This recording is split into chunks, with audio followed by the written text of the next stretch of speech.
Conditions out here, Kilda very quiet, very confident, and all goes well for a big game. Many thanks indeed, Albert. Before we go to Alan Jeans, just an update on the final scores. Matt Rendell of the MCG.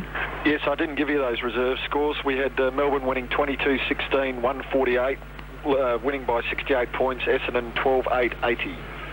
And Barry Round to check at Carlton. Yes, it was a 38-point win to Hawthorn, 20-18, 138, Carlton 14-16, 100. And Alan, this game for the Saints doesn't mean much as far as the final is concerned. They haven't got any chance of making the finals. For Brisbane, it means one heck of a lot. But the Saints are pretty well determined to come home on a winning note for the remainder of the year to show perhaps what could have been done. Oh, yes. I think it's a very interesting game, and I feel sure that if Brisbane want to participate in their first final series ever, they must win this game here today. But I feel sure that they have to perform a lot better than last week. Their performance against Fitzroy, although they got the 4 points, it was a very poor performance when you consider that they were outscored in the second half. I think Fitzroy kicked something like 6-9 to the Brisbane Bears 111. Their opponents today, St Kilda's had a very tough and very difficult year this year with so many injuries and suspensions, has caused an enormous amount of problems to their new coach in Stan Alves. But last week they bounced back and they had a very good win against Essendon, kicking 18 goals 2, which was a remarkable score. And when you analyse it and have a look at that and their forward line, it was all related to their forwards up there. 3 of them kicked 13 out of those 18 goals. I think Lockett kicked 6, Lowe kicked 3, O'Brien kicked 4. And I doubt if the Brisbane back line can hold them. Leslie will be against Lockett, which will be a very interesting contest. McIver at centre-half back, although we know he's got a lot of ability, but I don't think he's got the height to be able to compare with Lowe. And Gastev most likely get the job on O'Brien. It's just unfortunate for the Brisbane Bears with White and Frigo out. These are 2 players that they could utilise down there. And also I think the big loss to the Bears will be McLean and Lynch. McLean was playing extremely well last week, but he's not available because of his hand injury. And of course Lynch with his shoulder, he's been a great player up in the forward line. Champion went to centre half forward last week to replace him and did reasonably well, but it does rob your back line of a few players. Merritt kicked 4 goals. Pios had he won the ball all right last week, but unfortunately he kicked 6 points for the day, and they'll earn their money today against the St Kilda back line in Frawley. I mean, I think Frawley is one of those players that he just sticks to his job all day. He's the ideal backman in stopping the forward from getting the ball. I mean, he might waste the ball a little bit when he takes possession of it. Shanahan at fullback's been doing a very good job, and also they've got the support of Grant back there. I just doubt if the Bears can kick a winning score. Overall, I just think it'll be a very interesting game, but I think the key to the whole game will be the St Kilda forward. I think they've got the ability to kick a winning score, and they'll be just too good for Brisbane Bears today. Merritt won the toss, kicking to the big scoreboard end. Dwayne, do you notice a player out there? Yes, I'm not too sure if big Peter Everett is out there, or Vidovic. One of the 2 big men may be missing, so that could be interesting for the Saints, because it looks like Kane Taylor is out there, 26. Also, the other matchup looks like Richard Champion's lined up on Big Tony Lockett, full forward and full back. Should be a good battle. This looks as though it's Vidovic coming in for the ruck, isn't it? So it could be Everett that might be out. Albert goes in the air. Clark hung on the air, but he couldn't get the knockdown on the ground. It falls between the big men, trying to get away that time as Vidovic. Couldn't do so, and the umpire getting the handball. The handball to the umpire came from Jenny Craven. Had a little word with Nathan Burke, his former teammate, just before they bounced the bird. The friendship lasted until the start of the bounce of the ball. Gilbert McAdam goes in when it came out of the side of the pack, was grabbed but not in position. The umpire allowed play to go on, and there I'm talking about that friendship.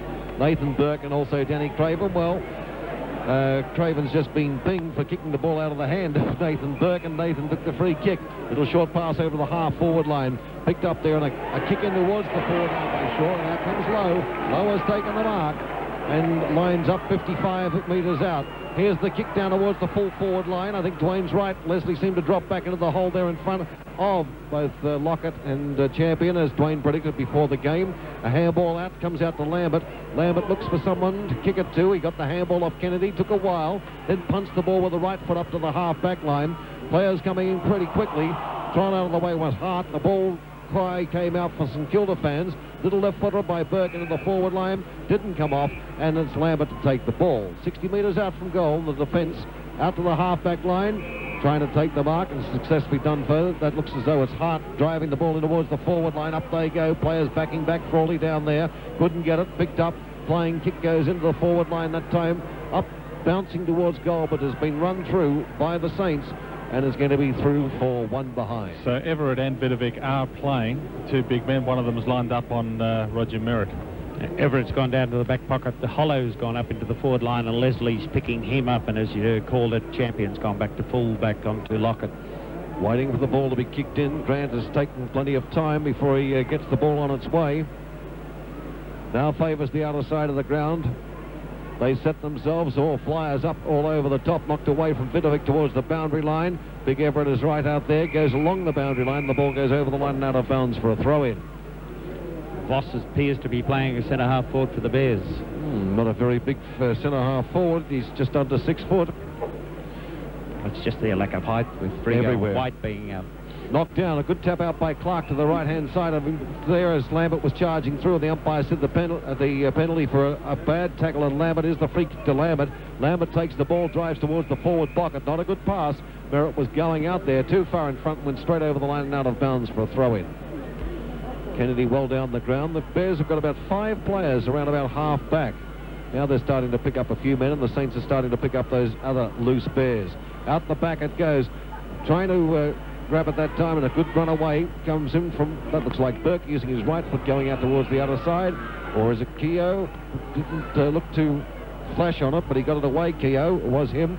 Taken out in the wing, driven in towards the half-forward line, coming well up the ground. Umpire is going to play it, and Roger Merritt well up at centre-half forward.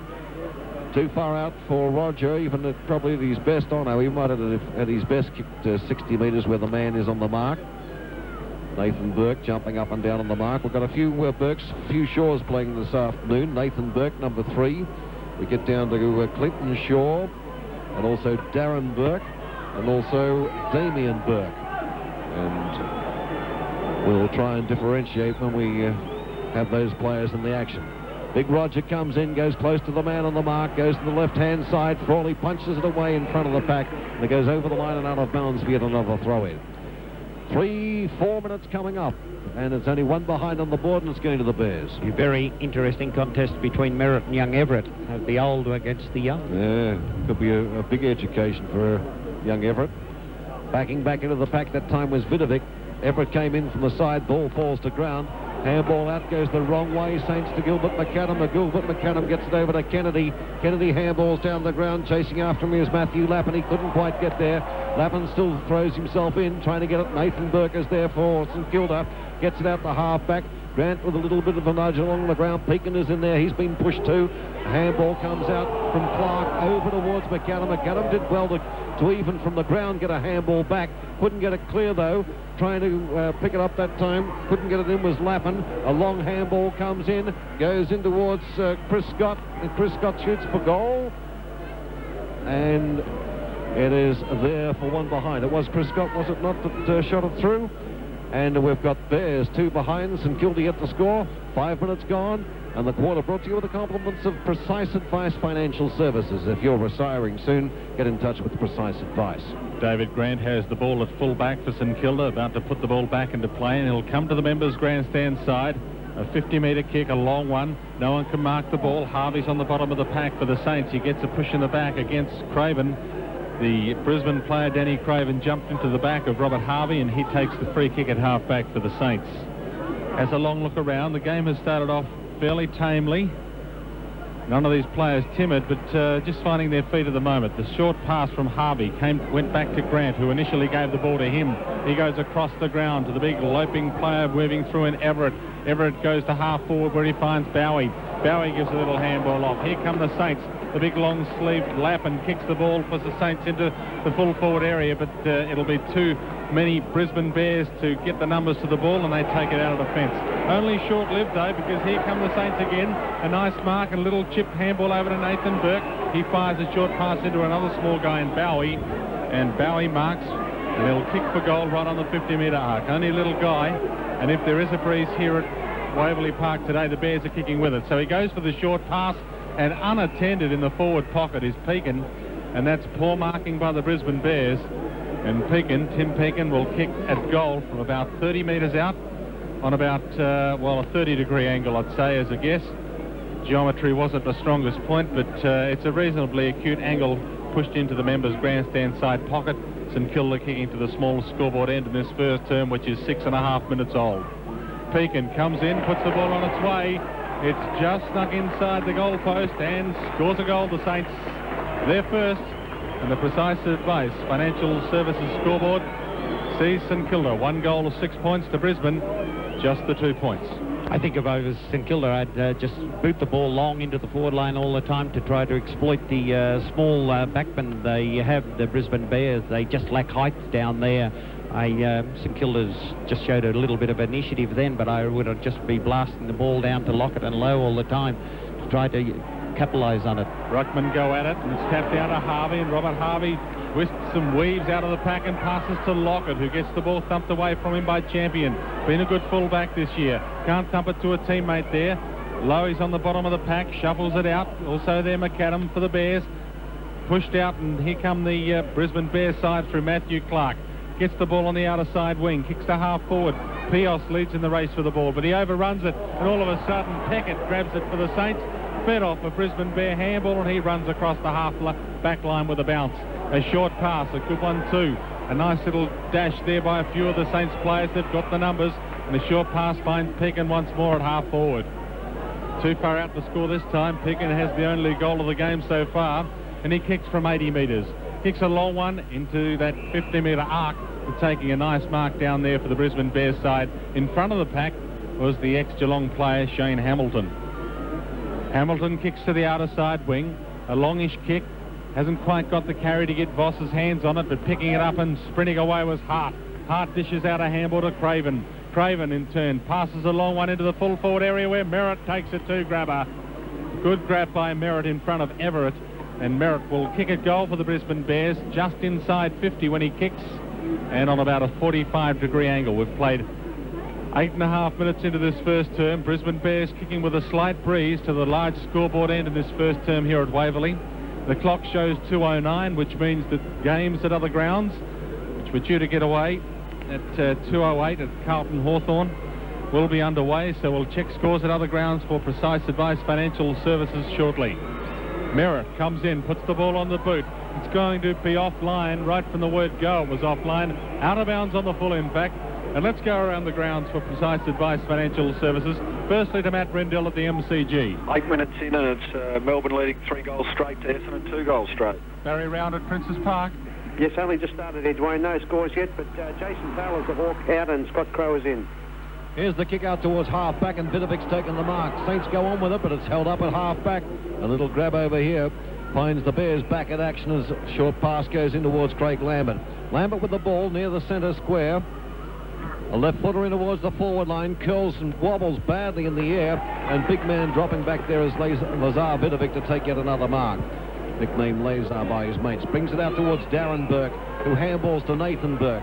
No brotherly love, but certainly the Burkes doing their right thing by themselves. Up to half forward, off the fingers of Leslie, picked up with a clever little pass by Bowie. If it makes it mark to O'Brien, playing his 50th game, O'Brien. Got caught there with a good tackle. Ball kicked along the ground, cast it back after it. Lockett's just given away a free kick, and the umpire may speak to him. And I would suggest there's going to be more to it with that, 50-metre penalty.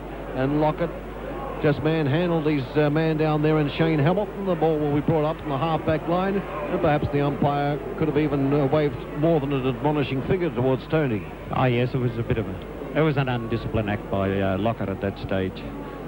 Hamilton, a little short pass further up the ground. We've grabbed the ball and booted deep in towards the forward line that time. Looked like Hart getting it up there on the forward line. It goes over the line and out of bounds, and the boundary umpire will be claiming the ball as it comes in at half forward. It was Hart, that is correct. Boundary umpire ready to throw it in. Up it goes. Clark tried it from the back for the Bears, couldn't quite get it. Picked up a handball over towards Burke. A kick into the forward line. Bears again are able to hold up the fray, and they just can't penetrate. Damon Shaw was the man that was caught out that time. Goes into half forward. Is a busy player, and Matthew Lappin has taken the eye so far in the first parts of the game. Danny Frawley, the captain, takes it off Lappin, boots the ball out towards the members' grandstand wing. Kennedy is there. He's in the unusual role I've seen a couple of times, picking up Nathan Burke. But Matthew Kennedy drives back towards centre half forward. Ball falls to ground. Pios in there, falls over the top of the pack, and the umpire says, leave it to me, I'm going to ball it up. We'll go out for another score at the other grounds. Matt Rendell, back to you at the MCG. Yes, Melbourne leading 3 goals straight to Essendon's 2 goals straight. We're at the 11-minute mark. And knock away by Vidovic comes out, and Matthew Kennedy charges down the ground, son of a former St Kilda player. It's held up there, and the ball taken away. Isn't it O'Brien right down the ground? No, he's back in the goal square. Looks as though it was Damon Shaw getting it away. Brings it out towards the half-forward line. Ball falls to ground. Leslie comes over to back up his teammate. Handball goes over the top to Hamilton. Hamilton will square the ball. This will bring it in towards Adrian Fletcher. Fletcher with a long, 25 to 30. I thought he was going shorter than that at the start, though. Gets it in towards the forward line, and the mark has been taken down here by Marcus Ashcroft, playing his 100th game. Marcus, let's go. Has the big bomb in towards the pocket, and Merritt has dropped back. Everett comes in on him at the last moment to knock the ball away, and does succeed in doing so. I looked at the umpire. I just wondered whether the umpire might have looked at interference as Merritt was still in the pocket when Everett came towards him, but no go, and it's going to be a boundary line throw-in. Roger tries to break his way in front. In goes Lazar Vidovic. No free kicks. There's the umpire, and the umpire says, leave it to me. I'm going to ball it up only about 25 metres out from the sticks. Lambert gets up, wrenches his foot away from the player that was on the ground. Looked as though it was Nathan Burke, and the umpire's going to bounce it again. Up it goes, and trying to take it out of the pack. A good piece of work there by the old stager in Merritt. The ball falls away, goes straight across the face of goal into the forward pocket on the grandstand side, and the umpire will throw it in yet again. Unusual for Roger to miss completely when having that little shot. Here's the boundary umpire's throw in. Ready to force themselves into the action. Goes down the ground. Vidovic has another tap away. It goes down with Harvey. Robert Harvey trying to dive into that very congested play down there, and the umpire is going to ball it up again. It's a real blemish on our game for the way players fall on the ball all the time, and I mean, it just holds the game up, and I mean, there's no skill in it, and I think it's something they should look at in our game. Everett with a big knock away, goes the wrong way, goes to Lambert, and here's a long handball by Lambert. It goes 15 to 20 metres, and he successfully put it through for a behind. Precise Advice Financial Services scoreboard. 40 minutes gone. St Kilda 1 goal. Brisbane 3 behinds. Another score coming your way from Barry Round at Colt. Yes, no score here yet, mate. We've been playing about 3 minutes. We just lost 4 minutes when young Brett Heaver got carried off on a stretcher, which looks like a serious knee injury. How did it happen, Barry? A player fell across his legs in a tackle. Oh, dear. Out to half-back. Grant drives the ball out to the other side of the ground, but the mark has been taken over here by Roger Merritt, who is getting right into it, Alan. Oh, yes, he's getting on top of young Everett, and they might have to look at it. He's just got too much experience for young Everett. Merritt from 70 metres, almost 80 metres out, punched the ball back there. David Grant knocks it away from Pios. It falls to ground, and players dive in on top. We've got yet another ball up. I don't know whether Peter's counting the ball ups, but there's a few mounting up, surely. That's the 4th so far. And we've only gone 14 and a half minutes. Dwayne is ready to take over in just a second. Here's the bounce of the ball. Up they go. Knock away by Lazar Vidovic across the face of goal. Almost a Saints free kick I might have paid there, but the umpire allowed play to go. Picked up. Pekin looks as though he's with the player with the ball. Drove it up towards the wing on the members' grandstand side. Peckett tries to draw the opponent. Gets around his opponent and nicely sidestep away from McIver. Now drives the ball in towards centre half forward. In comes O'Brien with a big flag. Couldn't take it. It bounced off his chest stomach region. A handball goes over in towards Damon Shaw, and Damon Shaw stopped the run. Clever little work by O'Brien. Didn't have his goal totally for the year, but Damon Shaw, the young boy from St Peters, who's been so impressive this year, and he's put it through for his first goal of the day. The Saints second. 2 goals straight to St Kilda, 12 points to Brisbane. 3 behinds on the Precise Advice Financial Services scoreboard. Bears have had it down in their forward line for the last 5 or 6 minutes, unable to score or get a goal on the board. St Kilda raced the ball down on the grandstand wing, and they were able to convert. It was good play by young Damien Shaw, who's got very good prospects as as a good player for St Kilda. Matthew Clark gets a knockdown to Fletcher, who gets a kick from the centre of the ground to half forward, where Voss beats Frawley on this occasion and takes the mark. He plays on quickly, puts it out in front of the running Chris Scott. He can't do too much with it because players soon joined him. A pack forms and yet another ball up will occur. About 35 metres out from the Brisbane Bear goal. They're kicking to the large scoreboard end, as we've already said in this first term. The flag's not all that stiff, but a slight breeze, you'd say, going to that large scoreboard end. The ball up, sees players picking it up. He gives a little handball and it comes out to Bowie. Bowie gets a kick towards the outer side half-back flank, but the first man there is Gilbert McAdam.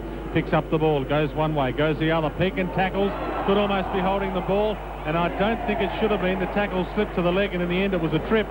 The umpire said, no, I'll pay it holding the ball, and Pekin, you can take your free. Outer side, half-back flank, St Kilda's Pekin. Kicks to outer side centre wing, where Leslie rises high, and playing the 100-game milestone, Marty Leslie takes the mark on the outer side wing. Has a look around. Kicks to half forward now to Leslie. A high kick. Frawley drops back, punches the ball away from Voss.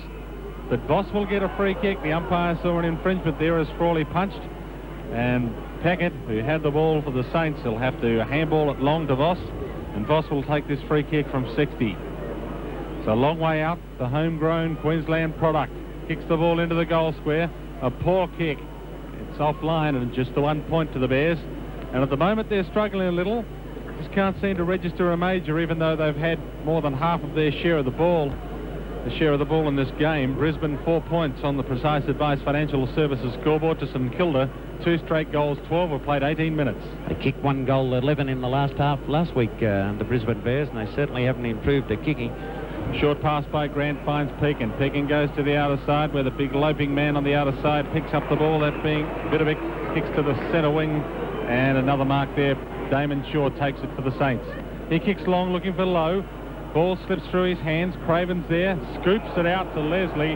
The umpire saw it was a scoop, and it'll be deemed a throw, and the free kick will go to the Saints. Frawley wanted to take it, but he was told by the umpire to give it back. The Saints will come into attack. A short pass looking for and finding the big hands of Vidovic. Lazar Vidovic at half forward, 75 metres out from goal, takes the mark. Has a look around. Now he puts a long one to the Lockett lead. Champions there, thumps the ball away from Lockett. Straight into the hands of Harvey, but he spilt it. Went down to Craven. Danny Craven kicks to the long running leading player out there for the Brisbane Bears, tapping it in front of him, Chris Scott. Close to the boundary line. Who can take it? No one at this stage. Now they can. Picking it up nicely was Rod Keogh. Weaves one way, then the other. Gives it away. Long kick into the half-forward line. No one can take the mark again. It's on the bottom of the pack. Will they keep it in for another bounce down? No, they won't. Kennedy picks it up and gives a handball to McAdam. McAdam takes the ball to that outer side wing. Grabbing it was Hart for the Bears. Hart shuffled a handball over to Fletcher. Fletcher for the Brisbane Bears. Kicks a long one to half-forward.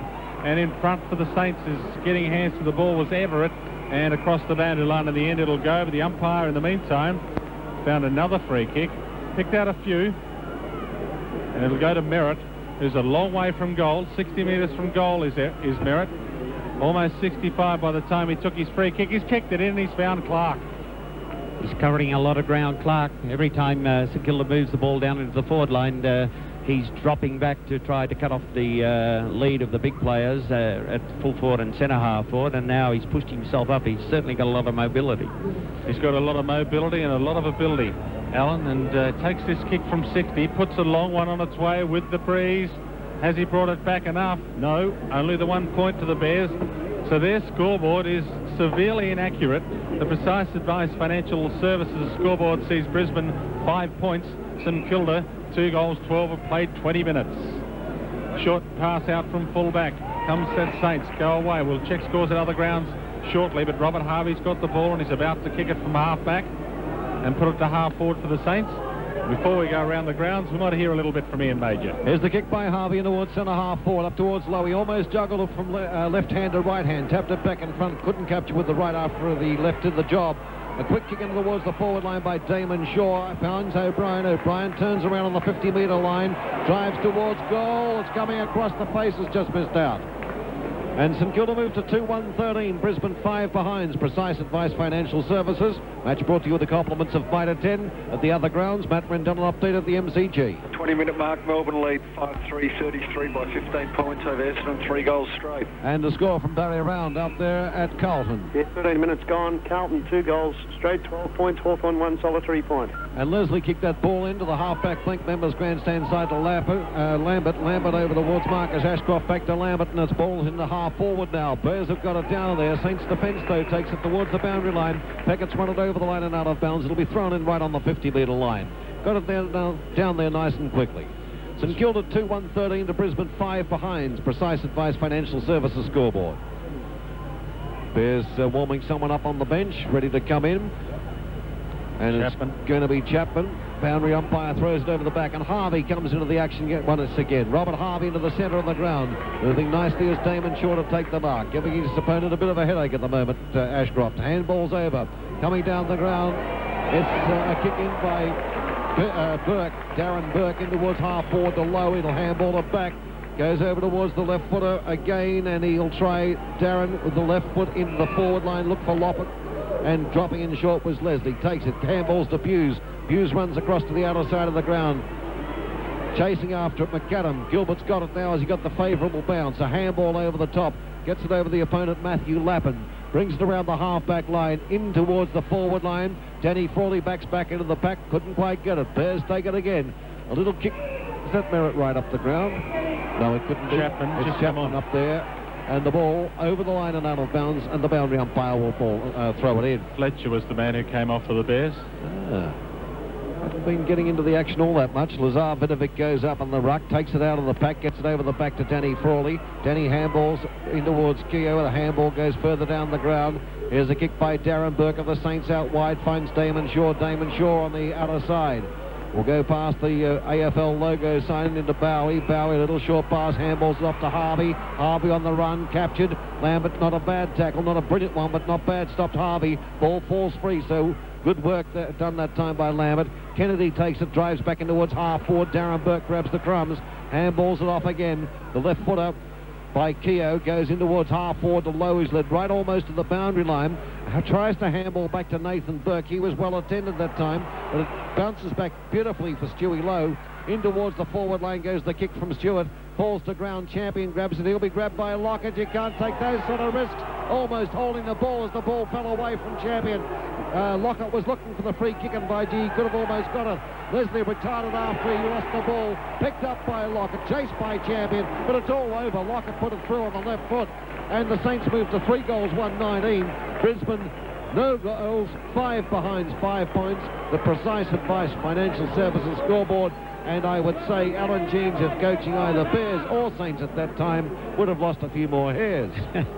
Yeah, but I was pleased to see Lockett chase then. They are definitely building the numbers up around him to try to prevent him from getting the ball, but he wasn't in the box seat, but at least he chased, forced them into the error, and the ball came back, and then he was able to pick up the ball off the ground and kick a goal. Trying to flip it over the back, Lazar Vidovic got it towards his man in Rod Keogh, charging through, but he was pounced on and the umpire will ball it up. Further scores and updates on Magic 693 with the football brought to you by Mitre 10, Matt Rendell of the MCG. 24-minute mark, Melbourne 6-3, 39, Essendon 3 goals straight. Barry Round at Carlton. Yeah, 16 minutes gone. Carlton 2 goals, 1-13. Lead Hawthorn 1 point. A free kick to Andrew Buse at half-back for the Brisbane Bears at the 24, almost 25-minute mark of this first term. The Bears still haven't scored a goal. Buse kicks the long one to half-forward. A big thump away, comes in the direction of Pios. Pios gives to Ashcroft. He gets tackled quickly. The ball spills clear. Back to Pios, though. Pios gives to Kennedy with a handball. Kennedy pumps the ball in towards Roger Merritt at full forward. 1 grab, 2 grabs, couldn't quite take it. A nice bit of work down there by Everett. Stopped Merritt from actually taking the mark. A quick handball off to Damon Shaw. He kicks towards the outer side, half-back flank boundary. Down there getting a free kick is Grant. Grant for the St Kilda side will take the free in front of Pios. The umpire said Pios just infringed a little. And Grant at the half-back line kicks to the outer side wing. And it'll be Pekin down there, out there on the outer side to take the mark as the siren goes to end the first term here at Waverley Park. The Bears not being able to perform very well at all. 5 points on the Precise Advice Financial Services scoreboard at quarter time to St Kilda, 3-1-19. Let's go around the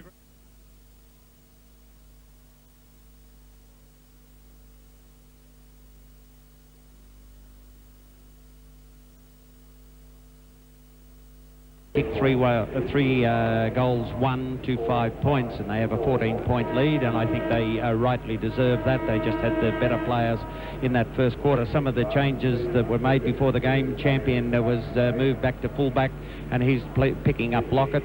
Hollow has gone to the half-forward flank with Leslie playing on him. Young Everett's gone back to fullback, and he's playing against Merritt, and Frawley is picking up Voss. Voss is playing centre half forward. Whether he's got the height to play there, I do not know. But it was just St Kilda were winning the ball out of the centre. They prepared to take a few more risks and run down the field, and they had some good players in young Damien Shaw. Darren Burke on the wing was getting a fair bit of the drive. Keogh was also chipping in for a bit there and giving a bit of a handout.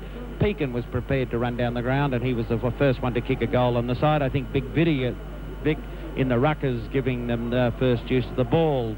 For Brisbane Bears, I thought Merritt, he was worrying, and young Everett down there at full forward. Lambert picks up his usual number of kicks. Still inclined to give a little bit of handball. I was pleased to see with one of his long kicks there. Kennedy's also using a bit of the ball, but at this stage, St Kilda deserved their 14-point lead. They're just playing the better football. Clark jumped early, but couldn't get a decisive knockout. It falls to ground. Lambert's been given a clip over the ear after the Saints got the ball on the forward line. The ball will come back for Lambert to take a kick. Chris Scott having a little bit of a nudge with Kane Taylor before at the break, and they're back on each other for the start of the second half. As we indicated beforehand, Kane Taylor into the 21 for St Kilda, and we'll check to see if Shanahan, it was the hamstring that kept him out of the side a little later on, if St Kilda led away, but that was the main reason earlier in the week. There is in trouble. Here's these two protagonists that I mentioned before, Chris Scott and also Kane Taylor. He tried to get around Kane Taylor, paid the penalties. Saints take it out through Darren Burke when he had to handball in a hurry. Burke brings it towards the members' grandstand side. Pekin bumped out of the way by Pios. Gets it up on the air for another handball peak, and it goes over the line right near the interchange here at Waverley Park. Darren Burke hasn't got a lot of pace, but he can win possession of the ball, and he usually can set up plays. He's got a good left leg. A little grab on the jumper, yes, surely. Matthew Clark, what are you doing? Right in front of the umpire. Umpire had our same angle, and he was looking right at him as he grabbed Stuart Lowe by the jumper. Stuart's right up here on the wing, fires it into his own position. It's knocked to the ground, picked up by Nathan Burke. Nathan goes to the pocket, and the biggest round of applause you would have heard out of the crowd at Waverley Park so far is for a good mark by Tony Lockett, leading into the pocket, heading towards the other side of the ground. He nicely out-bustled Champion, who tried to get a little hand to it after he was given a bit of a nudge by Lockett. Legitimate nudge, I would suggest.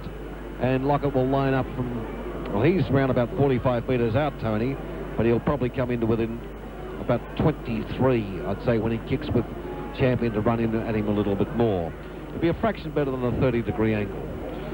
I think St Kilda's best tactics to get the ball down quickly and just to make it one contest such as that, then Lockett can, he's got the ability to beat his opponent, but if they bring it down slowly, the wings and the halfback cram up and get in that hole there and cause all the problems. Tony shoots for goal. Oh, the moans that go out. It's only a behind on the board. So the Herald's unclassified scoreboard, the Cars Guide out on Friday, is now 3-2 to St Kilda, 20 points to Brisbane, 5 behinds. Other scores on the grounds on Magic 693. Matt Brendel at the MCG. This quarter-time score is Melbourne 7-3-45, leading Essendon 3-1-19. And Barry Round at Carlton. Yeah, 26-minute mark, and Hawthorn have just kicked their first goal. They're 1-2, 8 points. Carlton 4-1-25. To the other side of the ground where McIver takes the mark in front of his opponent, and that was Stuart Lowe. McIver, a good left footer, goes up towards the wing on the outer side. They're still trying to pick it up, and the umpire's blocked another free kick. Maybe the umpire's going to have an influence to get rid of some of this poor football. Michael Voss will take it. Wing on the outer side of the ground. The youngster drives in further towards the half-forward line. Big fly at the back. Couldn't quite bring it down that time after they had the big attempt to pull into the Specky. But the ball goes into the pocket with Gilbert McAdam after it. A tap away by Merritt back to Gilbert McAdam was in very good football, but has been mucked up as Gilbert McAdam collided with his own teammate down there, and he's feeling a lot of pressure as the Saints take the ball away. I'm trying to work out who he collided with. Peckett takes it into the centre of the ground towards Lowe. Lowe goes for a short pass into half forward. It's picked up now. Saints driving towards goal with the big kick up towards O'Brien, towards the forward pocket position, but it goes over the line and out of bounds, and it's going to be a throw-in. Was that Hollow getting it down? No, Hollow's back. It was Hollow, was it? and it's going to be a boundary line throw in a few metres away. Who was the bear that collided with Gilbert McAdam? I couldn't pick him up at the time when he fell away. I didn't pick him up. It was definitely poor play, and they nearly paid the penalty. Big Tony wasn't too pleased the ball wasn't passed to him on that occasion down there. Boundary umpire throws it in, falls to ground again, and it's going to be thrown in. The man on Robert Harvey is the man indeed, and that's Sean Hart that ran into Gilbert McAdam. He's feeling it still with a knock on the nose. Going to take the ruck down there as Clark. Lowe goes up against him, falls to ground. Here's Lockett. They're hanging off him like flies at the barbecue. He got away from it, but the kick by Tony and the snap was not a good one. It goes across the face of goal, out towards the bottom side flank. The ball over the line and out of bounds for another throw in. Certainly is a strong man. I think one player was holding the back of him, and then he pushed the other off with his hand, and he was still able to get his foot to the ball. The goal square is empty, and just to the right-hand side from our viewing position, over on the members' grandstand side, there's about 13 players, 14 players all around the ball. At the back of the pack, Lambert came out. His handball goes over the top, but it's not a good one. Intercepted, and a flying kick in towards goal. The umpire rushes in to give the all clear for O'Brien's kick, and it has been given. I thought the way the umpire rushed in very quickly for a moment there, that it may have been one of those, we'll give you another kick if it wasn't a goal, but it was not. Herald Sun Classifieds, Car Guys scoreboard, shows the Bears on 5 behinds and St Kilda 3-3-21. Ball comes out to half-back flank, members grandstand side. Going in is Burke to get the kick, Keogh to get the kick in towards the half-forward flank, bringing it back for the Saints. There's no one there. It's over the line and out of bounds. Before Dwayne, a further score, Matt Rendell at the MCG. Yes, Essendon have added a point, but Melbourne leading 7-3-45, Essendon 3-2-20. Barry round to Carlton. A 3-goal lead to Carlton, 4-2-26, Hawthorn 1-2-8. St Kilda forward pocket. The umpire tosses it in. It's tapped down to Bowie. Bowie gave a handball out to Keogh. Keogh's kick was almost smothered. Had to go and get it again. He runs one way, runs the other, runs into Lambert for the tackle. Should have to be holding the ball. And the umpire has finally paid it. A little push and shove. He hesitated on about 3 occasions then, Keogh. Should have picked an option earlier. Picked the poor one at the end. Lambert takes the free kick. A long kick looking for Clark. He couldn't take the mark. Off hands. Here come the Bears. A short little pass looking forward, not quite finding the man down there on the forward line in Lehman. Lehman couldn't pick the ball up. His teammate could. Holding the ball, the umpire saying against him. And no, it will be paid to Lehman for a push in the back. I thought the umpire was going to go for another holding the ball decision, and he didn't.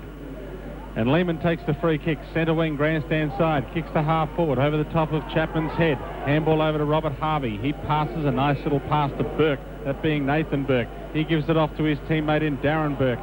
Not brothers, but teammates. He gives it over to the centre of the ground where Vidovic, who takes the ball and handballs it off. Here come the Saints, a long kick to Lockett. That came off the boot of Everett. He couldn't take the mark. A snapshot flying one at goal, but marked down there in the last line of the fence by Andrew Buse. Buse makes a little pass to this members grandstand side where Scotty McIver takes the ball. Handballs inbound, looking for and finding Lambert. He has to give it back. They're messing this one around, the Brisbane Bears. They'll get out of it though. A long kick looking for, not quite finding the big ruckman Matthew Clark, who couldn't quite take the grab, and out of bounds it goes on centre wing grandstand side. Poor play by the Bears. Oh, it's a poor standard. I mean, you've got to give handball at the first available opportunity, and if you don't give it instantly, it's not worth doing handball, and they just overdid it again, and they end up losing possession of the ball. Ball tossed into play. Damon Shaw couldn't do too much with it. Lambert was also there for the Bears. He couldn't get it away. Now it's Pekin. He gives it off to Damon Shaw. The umpire says he threw it, and it'll be a Brisbane Bears free kick. It'll go to Hart. Hart will take this, just the half-back members grandstand side, half-back flank. He kicks to centre wing. The ball was held up in the breeze. No one could take the mark. Crawley's on the bottom of the pack, shuffles it out. Now it comes towards the player in Kane Taylor, who was an emergency but took his place on the side. He gives it off to Peckett. Peckett over to Nathan Burke. He's in the centre of the ground. He pumps a long one into Lockett, who leaps. One grab, couldn't take it. Champion takes the ball. Lockett tackles him. The ball spills to Gastev. Gastev tries to get away with it. The umpire says he does get away with it because it's not holding the ball. It'll be a ball up about 40 metres out from the St Kilda goal. Lockett just telling the umpire how about holding the ball. The umpire telling Lockett you can just get on with going for the ruck work. The tap down came towards Leslie. Leslie shuffled it out to Hamilton. Hamilton gave it across to his teammate in Ashcroft. Ashcroft in turn to Lambert. Lambert for the Brisbane Bears. A short pass looking for McAdam. He gets it knocked away from him. A good spoil by Hollow. The ball's still in dispute. Damon Shaw in the end picks it up. puts it to boot, goes for a big long wobbly torpedo. Offline, just the 1 point. 9 minutes gone here at Waverley Park. The Herald Sun classified scoreboard, St Kilda 3-4-22. The Brisbane Bears still haven't scored a goal, still haven't scored in the second term. They're just the 5 points.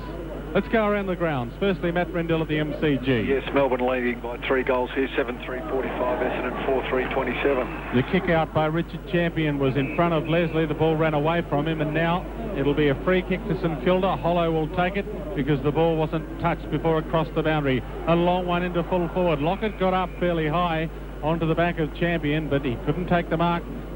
Spilt across the boundary line. The umpire will toss it in. Barry Round at Princess Park. Yes, quarter time here, Dwayne, and Carlton lead by 19 points. 4-3-27, Hawthorn 1-2-8, and Brent Heaver has a broken leg. Oh dear, bad luck for Brent Heaver. What a shocking blow. Ball thrown in from the boundary line, and Clark knocks it to the ground, but it's picked up straight away. Barry Round said he jogged off too. Interesting one. Mine goes numb thinking about that. Here it is down on the ground, little knock away, goes over towards Lockett. Great smother by the Bears, took it out of Tony Lockett's hand when he was going to put it on the boot. Good piece of work there by the Bears, and the ball comes out the half back to Kennedy. Kennedy with the boot further up towards the wing position. Trying to juggle was Voss, couldn't do so. Frawley's got his measure, picked up here, and a little kick coming over to half back by Lappin, who's impressed me a fair bit. Keogh gets the ball as Lappin got it over to him. Out wide to Nathan Burke. Nathan's taken the mark and then ran on straight away. Gets it in towards his teammate running down the ground, and Darren Burke. Big kick by Darren Burke right to the goal square. Lockett goes up, tries to grab the mark, almost on the line. It's through for one behind. St Kilda 3-5-23 to Brisbane Bears, 5 behinds, and that's on the Herald Sun classified car scoreboard. And Hughes it was, Dwayne, that had the big smother there. Yes, certainly was. You called it correctly. And magnificent smother stopped a certain goal. Now, we've got a penalty from goal. And coming right out to take it is, I think Lockett will be a bit disappointed with a couple of incidents there, Al. The one where he got boot to ball, and then later with that mark right in the line. Here's Kennedy, takes the free kick. The umpire's deciding out who would take it. Then handball to Champion. Champion in towards half forward. Lockett down the goal scorer's Champion's retreating, and he'll have to retreat quickly because Harvey's broken away. Drives to centre half forward, but the man down there is Buse to take it. Andrew Buse, the former Geelong captain, will bring it over to the members' grandstand side. Lockett's giving him a nice bump. Buse is going up to say hello to him. And Champion brings the ball in towards the half forward line. Up goes Matthew Clark, and probably the first very secure high-flying grab he's taken. A handball goes over the top. Gets it to his running player in Chris Scott. Chris Scott into half forward. Oh, Pios has spilled a sitter. Had it in his clutches. Picked up. Troy Lehman gets the handball away to Pios. Dumped out of the way. And umpire says you had a chance to get rid of it. You didn't. So the free kick is going St Kilda's way. David Grant is going to take it. Emergency umpire just spoke to Lockett as he ran out on the ground and spoke to him. And Grant goes across the face of goal. Saints in the second quarter are going to the big scoreboard end. In the back pocket on the other side is Keogh, who took that pass from Grant. Gets it further out the half back to Everett. Everett lumbered after, then picked it up okay. Gets it further up to Pekin. Pekin in towards the centre of the ground. Lambert flew, couldn't get it. Kennedy handballs it off. Here's an opening for bright young men. Can you do something? Kennedy takes the handball back again. Goes backwards to Gilbert McAdam. Gilbert McAdam brings it out the half forward members grandstand side. Umpire says there was an infringement with a left hand on the shoulder. It's going to go against Peckett and going to pick it up here as Boss. And it was a technical one, but I think it might have been there, Alan. Oh, yes, it was there. He infringed with him.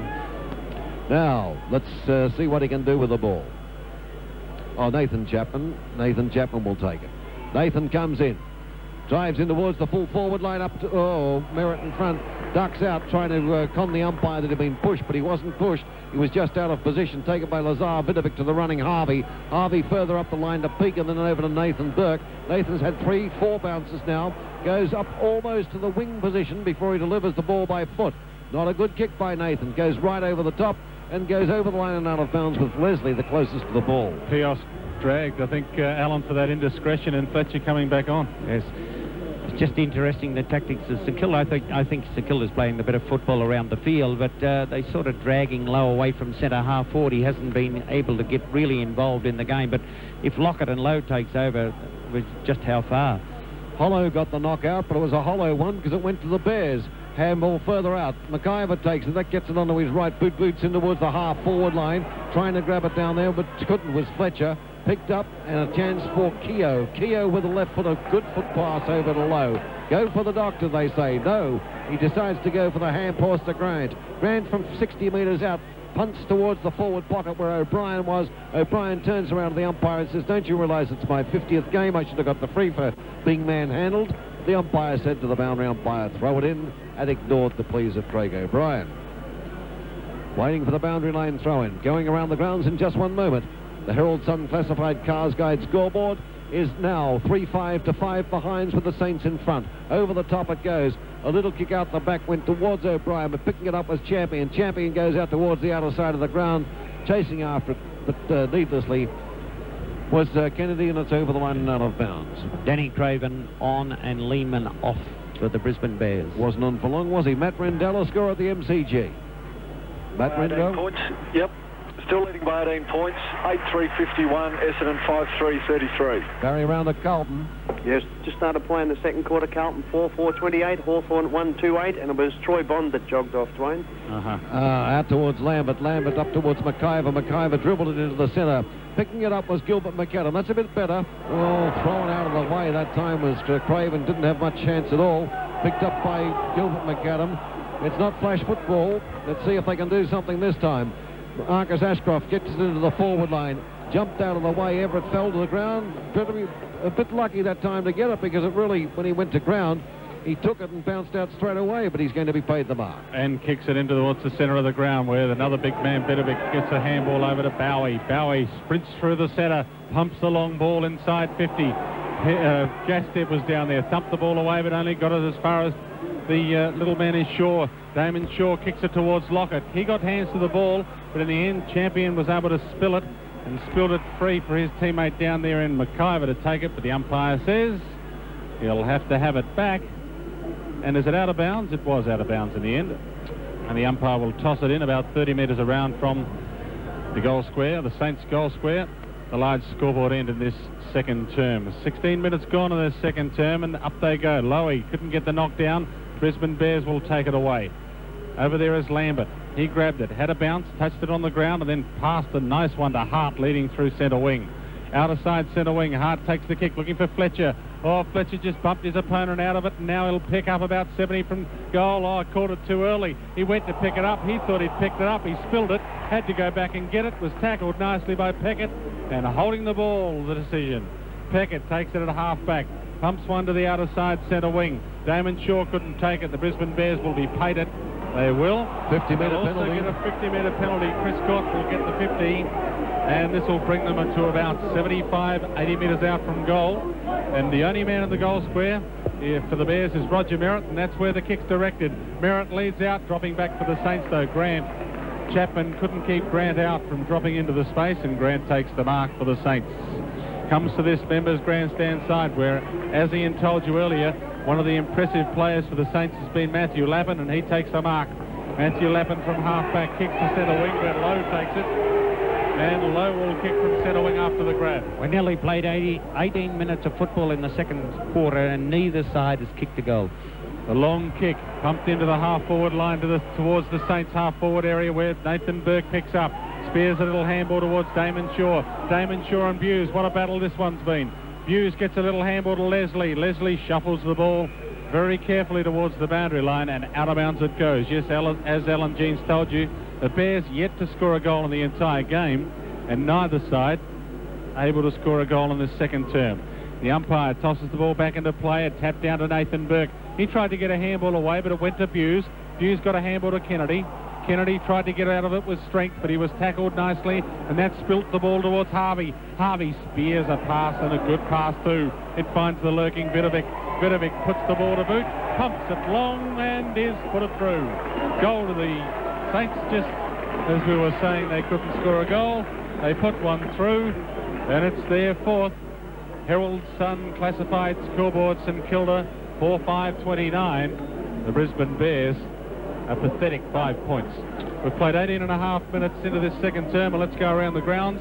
Matt Rendell of the MCG. It's leading by 19 points at this stage, Melbourne, 8-4-52, Essendon 5-3-33. We're at the 15-minute mark. Barry round at Princes Park. 5 minutes gone into the second quarter. Carlton 4-4-28, Hawthorn 2-3. Dunstall 2 goals for Hawthorn, Kernahan 2 for Carlton. Tap down in the centre of the ground went to Keogh. Keogh pumped the ball from the centre to half forward for the Saints, but taking a nice mark, dropping back was Leslie. Fletcher off again, and Burke on for the Brisbane Bears. Leslie kicks it towards Burke, who's just come on. That tells you that the ball's just near that interchange bench, and big Damien Burke, one of 2 ex-Geelong captains out there for the Brisbane Bears today, will take this knockout. Centre wing, members grandstand side. And here's Ian Major. Waiting for that boundary line throw in, up it goes, and at the back, a big tap away, flying over the top that time by Scott doing the Ruck Rovers roll, and it's over the line and back out for another throw in. Now, let's see what Damien Burke can do this time. Fancy Vidovic being the person that kicked the goals. If you had it in the raffle, you wouldn't believe that you had much of a chance, would you? Boundary umpire throw in, it flipped away. Another little nudge up, but Nathan Burke takes it, couldn't get to it. An attempted smother by Hamilton, but he couldn't get stopped the kick by Burke, and it goes over the line and out of bounds at the 50-metre line. He's not the quickest player, Vidovic, but he has got a good pair of hands. He was taking some strong marks out there today. I think he's been one of the best players. Yes, but they're just forced to change the ruck. That's why they brought on Burke. I don't think Damien Burke's going to win a stall gift either. Nice little bit of padding and a knee-leg roll there that time. Over the back of the pack it goes. Trying to pick it up was Damon Shaw. Umpire races in, says there's a free kick, and it's going to go the Bears' way. St Kilda fans, who of course naturally dominate out here at Waverley compared to Bears supporters, gave it the hoo-ha as Damien Burke takes the free kick. Brings it up towards the wing on the members' grandstand side. Bottom of the pack. Handball comes out from Marcus Ashcroft. Further handball. Goes towards Danny Craven and then over towards Buse. Buse back to Danny Craven. Danny centres the ball. Coming up the ground as Leslie. Punches the ball away from Hollow. Falls to ground. Caught is Harvey. That's a pretty mean sort of a tackle. Umpire says you held the ball. And the free kick will go the Bears. It'll be another 50-metre penalty if you don't get off him at the moment. And Kennedy will get the free kick and Harvey takes the mark. And the St Kilda fans, you may hear in our sound effects microphone on Magic 693, up towards half forward. A pack of about 14 players there, knocked away by Beacon, picked up in the end by Keogh, handball back to Grant, but Grant's put it straight in the arms of Damien Burke. Bet you're glad you're not coaching these sides today, Al. Oh, here's the handball, bringing it into the player, Chris Scott coming down the ground, up towards Clark of the Bears, and Clark had a hand on the ball. The umpire from his angle couldn't see it, but we saw that Matthew Clark was being held a little on one arm and may have been able to get a free kick if the umpire was on our side of the ground, but he's going to ball it up instead around the 50-metre line. There's a lot of players on the ball, but nothing sensational football-wise. Vidovic gets it down on the ground. An opportunity to take away. Kane Taylor, who replaced Shanahan in the 21, boots it in towards half forward after his tackle by Ashcroft, but the mark has gone here to the Bears' Chris Scott. One of the promising players for the Bears, played 15 games this year, kicked 8 goals. Vidovic drops in short, Merritt goes up, couldn't quite get it, but he stopped Vidovic taking the mark. Nathan Chapman goes in, here's Danny Frawley, the captain of the Saints, in a big torpedo. You've got the jackpot, Danny, hit the centre circle of that big torpedo. A pick up here and a flying kick towards the forward line by the Saints player in Chris Hollow. Gets it up towards the pocket, a spin out, and Buse has got it away. Goes to Gastev. Gastev towards the wing on the outer side, and the mark has been taken by Lambert. Lambert with the ball for the Bears. He's right in the Foster's special mark. Maybe we're going to have a jackpot when they land the ball into these special areas, the AFL logo or the Foster's special bidders sign, or into the centre circle. Ball falls to ground. A little handball away here. Bears Danny Craven in the action, tries to get something. Lambert comes back again, mounting up the possessions, and the pass is a good one by Lambert into Roger Merritt heading towards the pocket. Now at Waverley you've got a bit of extra room to be able to fire from the pockets to shoot for goal, but it's still a very acute angle. Lambert should kick the ball a lot more often than he does. He takes a lot of handballs, not constructive handballs, gets very little value, but that was a glaring example when he started off with a handball, then he followed it up, and then he was able to get the ball and good pass to Merritt. Roger Merritt comes in. Can we break the drought, gentlemen? Can we break the drought? And the goal umpire says, yes, it is there. So 23 minutes and 30 seconds into the second quarter. The Bears have got their first goal on the board for the day. The Herald Sun classifies Cars Guide scoreboard is 4-5-29 to St Kilda, Bears 1-5-11. I think the two coaches should say at half-time, nobody handball the ball. Just get it and kick it as far as you possibly can, because we'll make the least number of mistakes for sure if we can continue with that policy. Keogh gets the retrieves the knockdown at the centre bounce, kicks it to half-forward. Where's Leslie there? And Leslie for the Brisbane Bears. No, it's not going to be Leslie. McIver. It'll be McIver. Leslie went back as if he was going to take the free kick, but McIver will take it on defensive 50. Stewie Lowe stands the mark, then runs into McIver, only tamely though. The umpire says play on. The kick to the outer side wing where Kennedy's there for the Brisbane Bears. A soccer off the ground gets them all the way to half forward. Voss with a nice clever little touch, almost too clever for Lehman because he didn't read it, couldn't pick it up, and now Damon Shaw does for the Saints. Damon Shaw goes across the ground to Hollow, and a Hollow takes a good mark on centre wing members grandstand side. He plays on quickly because he's got Nathan Burke running, only a short 20-metre pass, but that at least extends the Saints to half forward where Nathan Burke takes it. Now he kicks into the centre of the ground at half forward, and big Lazar Vidovic takes the mark about 60 metres out from goal. He's doing quite well, Vidovic, because the Brisbane Bears ruckman is dropping back trying to cut off Lockett and Lowe, but Vidovic's moving forward and putting himself in a position to receive the ball such as he did then. Vidovic kicks from 60, the ball will lob in the goal square, players go up, no one can take the mark. Ball hits the turf. Who can pick it up first? It's a 50-50 ball to see who's the cleverest of the lot. Burke's the cleverest, Nathan Burke that is. He got it over to a teammate who was tackled quickly, couldn't get it away. Danny Craven picks up the crumbs for the Bears, and Danny Craven drives the ball from the back pocket to half-back flank, or just between half-back and centre wing. Vidovic, Pete. Vidovic, 5 kicks, 5 hand passes and 5 marks. And 25 minutes gone into this second term at Waverley Park, which hasn't seen any rain yet today. Craven gets the ball after the knockdown, gets it over to Lambert. 1 bounce, 2 bounces through centre wing. Now he decides to kick it. Alan Jean's starting to kick it more, so he at least kicked that one towards Merritt. He couldn't take the mark because the ball fell short. Picking it up for the Saints in defence is Grant, and Grant with a nicely measured pass to Keogh. It was a tumble punt, but it was a pass because it hit him right in the lap. Keogh kicks to half forward, but Lowe couldn't half volley it. McIver was met high and heavy, and he takes the free kick. Scotty McIver for the Bears. He sees Gilbert McAdam lurking in the centre of the ground free. Gilbert picks up the pass, has a bounce, passes long towards Merritt, but it's a poor kick. A very poor kick, and Everett takes the ball. He dives to pick up the mark, and Everett takes the kick. Fires it out to Keogh. Keogh also goes to ground to take the mark. Keogh from defensive 50 pumps a long one out looking for Frawley, but dropping back. The tall hands of Matthew Clark were good enough to stop that one from getting to Frawley, but not good enough to enable the Brisbane Bears to get a score before the siren.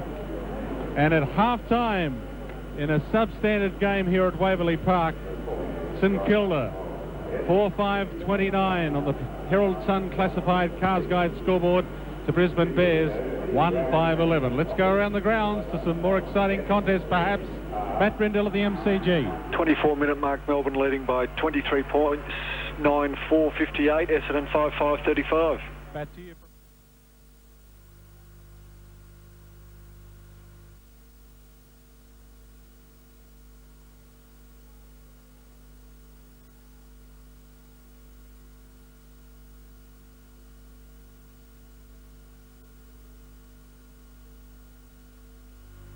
Well, once again, a warm welcome to Waverley Park, ladies and gentlemen and boys and girls. We do hope you're enjoying this match between St Kilda and the Brisbane Bears. And, of course, by now, you all know about the AFL Travel Ansett Interstate Game supporter packages.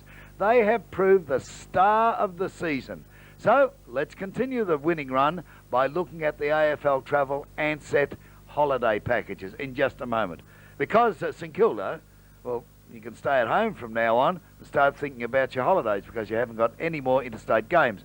Brisbane Bears, you've still got a bit of travelling to do. Now, if you're up in Brisbane or you reside around that area, you can ring Ansett direct about their packages, their interstate game supporter packages, which incidentally include your travel, your accommodation, your ground entry and guaranteed reserve seating. Brisbane people, ring Ansett on 131344. That's 13 13.44. Or if in Melbourne and you want to follow the Bears interstate or go anywhere to see the Bears, AFL Travel, they're the people to ring on 650 9900. 650 9900.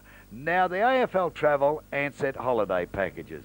If you like Tasmania, frankly, I don't like Tasmania in the winter. I love it in the summertime, but I don't like the cold. But if you like the cold, it'll still be a bit nippy down there. It'll be very nippy down in Tasmania.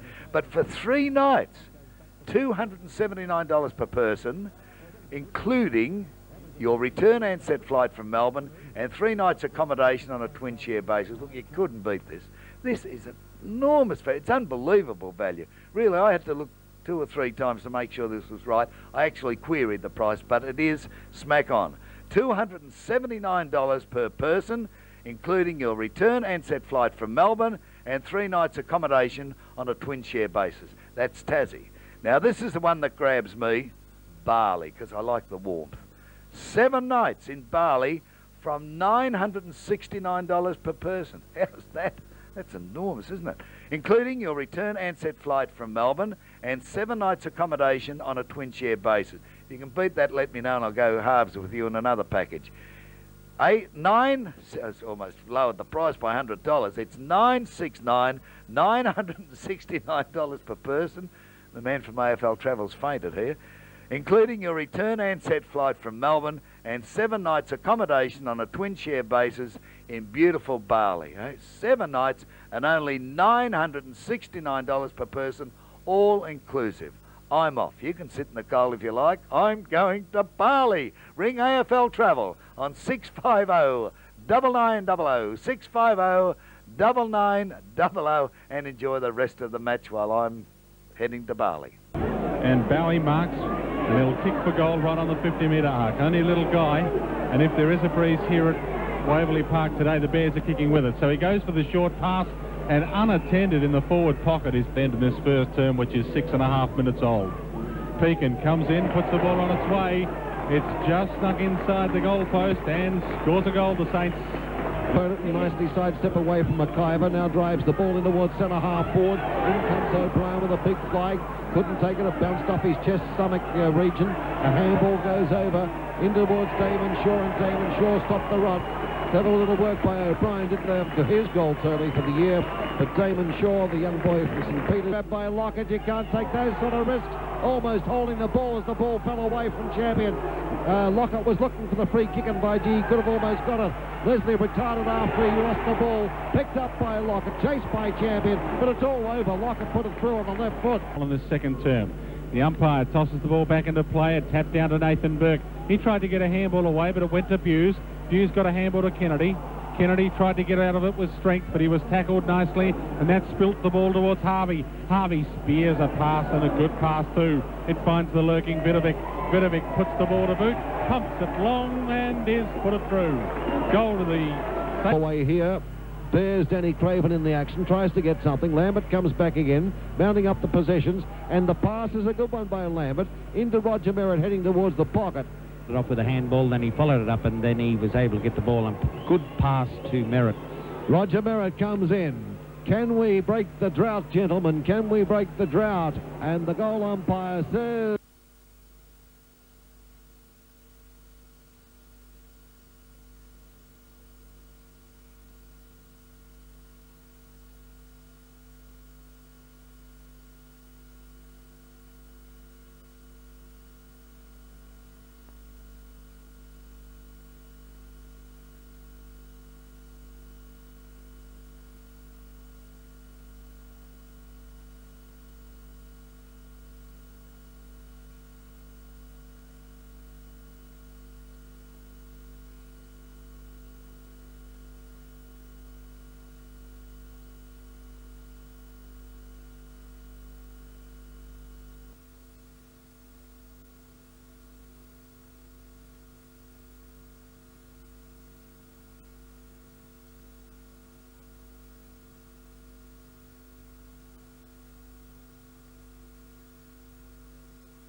Changing from the screw-in sprigs to the moulded sole boots, and that's an indication to people who may have just tuned into Magic 693 that we've had no rain here at Waverley at all today, when it was expected we may have even got rain as soon as last night to disrupt the North Melbourne Footscray clash. So no rain here at Waverley. Alan, you don't think that the Bears have got any hope? Well, they'd have to turn it around enormously, but I just don't. They haven't got any forwards to kick a winning score. Merritt was the only one who caused a few problems early, but Everett started to balance and get back on top of him. They had nobody at centre half forward. They brought Burke onto the ground and put young Matthew Clark to centre half forward, but I can't find anybody up there to be able to kick a winning score. Damien Burke goes up on the ruck and probably beat Vidovic for that knock. Goes down towards the side. The umpire says, leave it to me, I'm going to ball it up. This is Magic 693 with the football, brought to you with the compliments of Mitre 10. Achieve your goals with Mitre 10. Yes, you can. We're on relay through 3GG. Go out to Barry Round and get the goal kickers up to half-time. Good knockout by Damien Burke. Got it into the half-forward line. Chance here for Danny Craven. Keeps persevering, Danny. Well done. Gets the handball away. Handballs it further down the ground. Hamilton tried to get it. Couldn't do so. Danny Frawley goes in to assist the Saints, and they'll bring it away. Peckett brings it out. Out on his own over here is Nathan Burke. Get the trainer out of the way. It seemed to dislodge the thoughts that time of Nathan when he was trying to get the ball, although he got an awkward bounce. Goes back and retrieves it, boots up towards the half-forward line.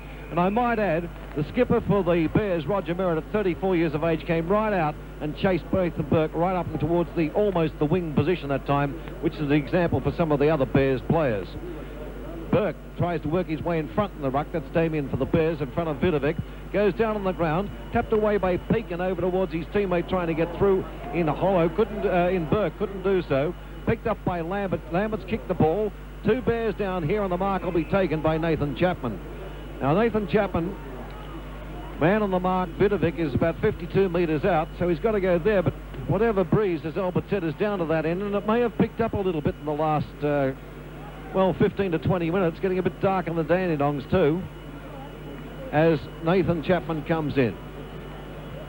This is his 5th game this year, hasn't got any goals so far this year. He's got 7 in total. That's not a bad kick, son. On the way, and although moving left, I think it's there for a goal. It is. And the mobile scoreboard, that's handy, that's mobile, shows the Bears up to 2 goals, 5-17. The St Kilda 4-5-29 when Dwayne, I had to chuckle when Dwayne said, do you think the Bears have got no hope? I thought, well, there's not much to catch up on the score. That's one thing about it. Well, it hasn't been St Kilda's brilliance at all that's made them get this lead at all. It's just been the poor standard of the game, hasn't it, Alan? Yes, and the other thing, Craig Lambert kicked the ball then. It was a good kick. On 2 occasions, I think the 2 goals have resulted from him kicking the ball. Good knockout by Damien Burke down on the ground. Running player Fletcher coming through, took it the old Geelong days there, but Kane Taylor stopped that kick by Fletcher. Handballs it out to Keogh. Keogh gets it out towards the outer side to Peckett. Peckett of St Kilda, the members' grandstand side.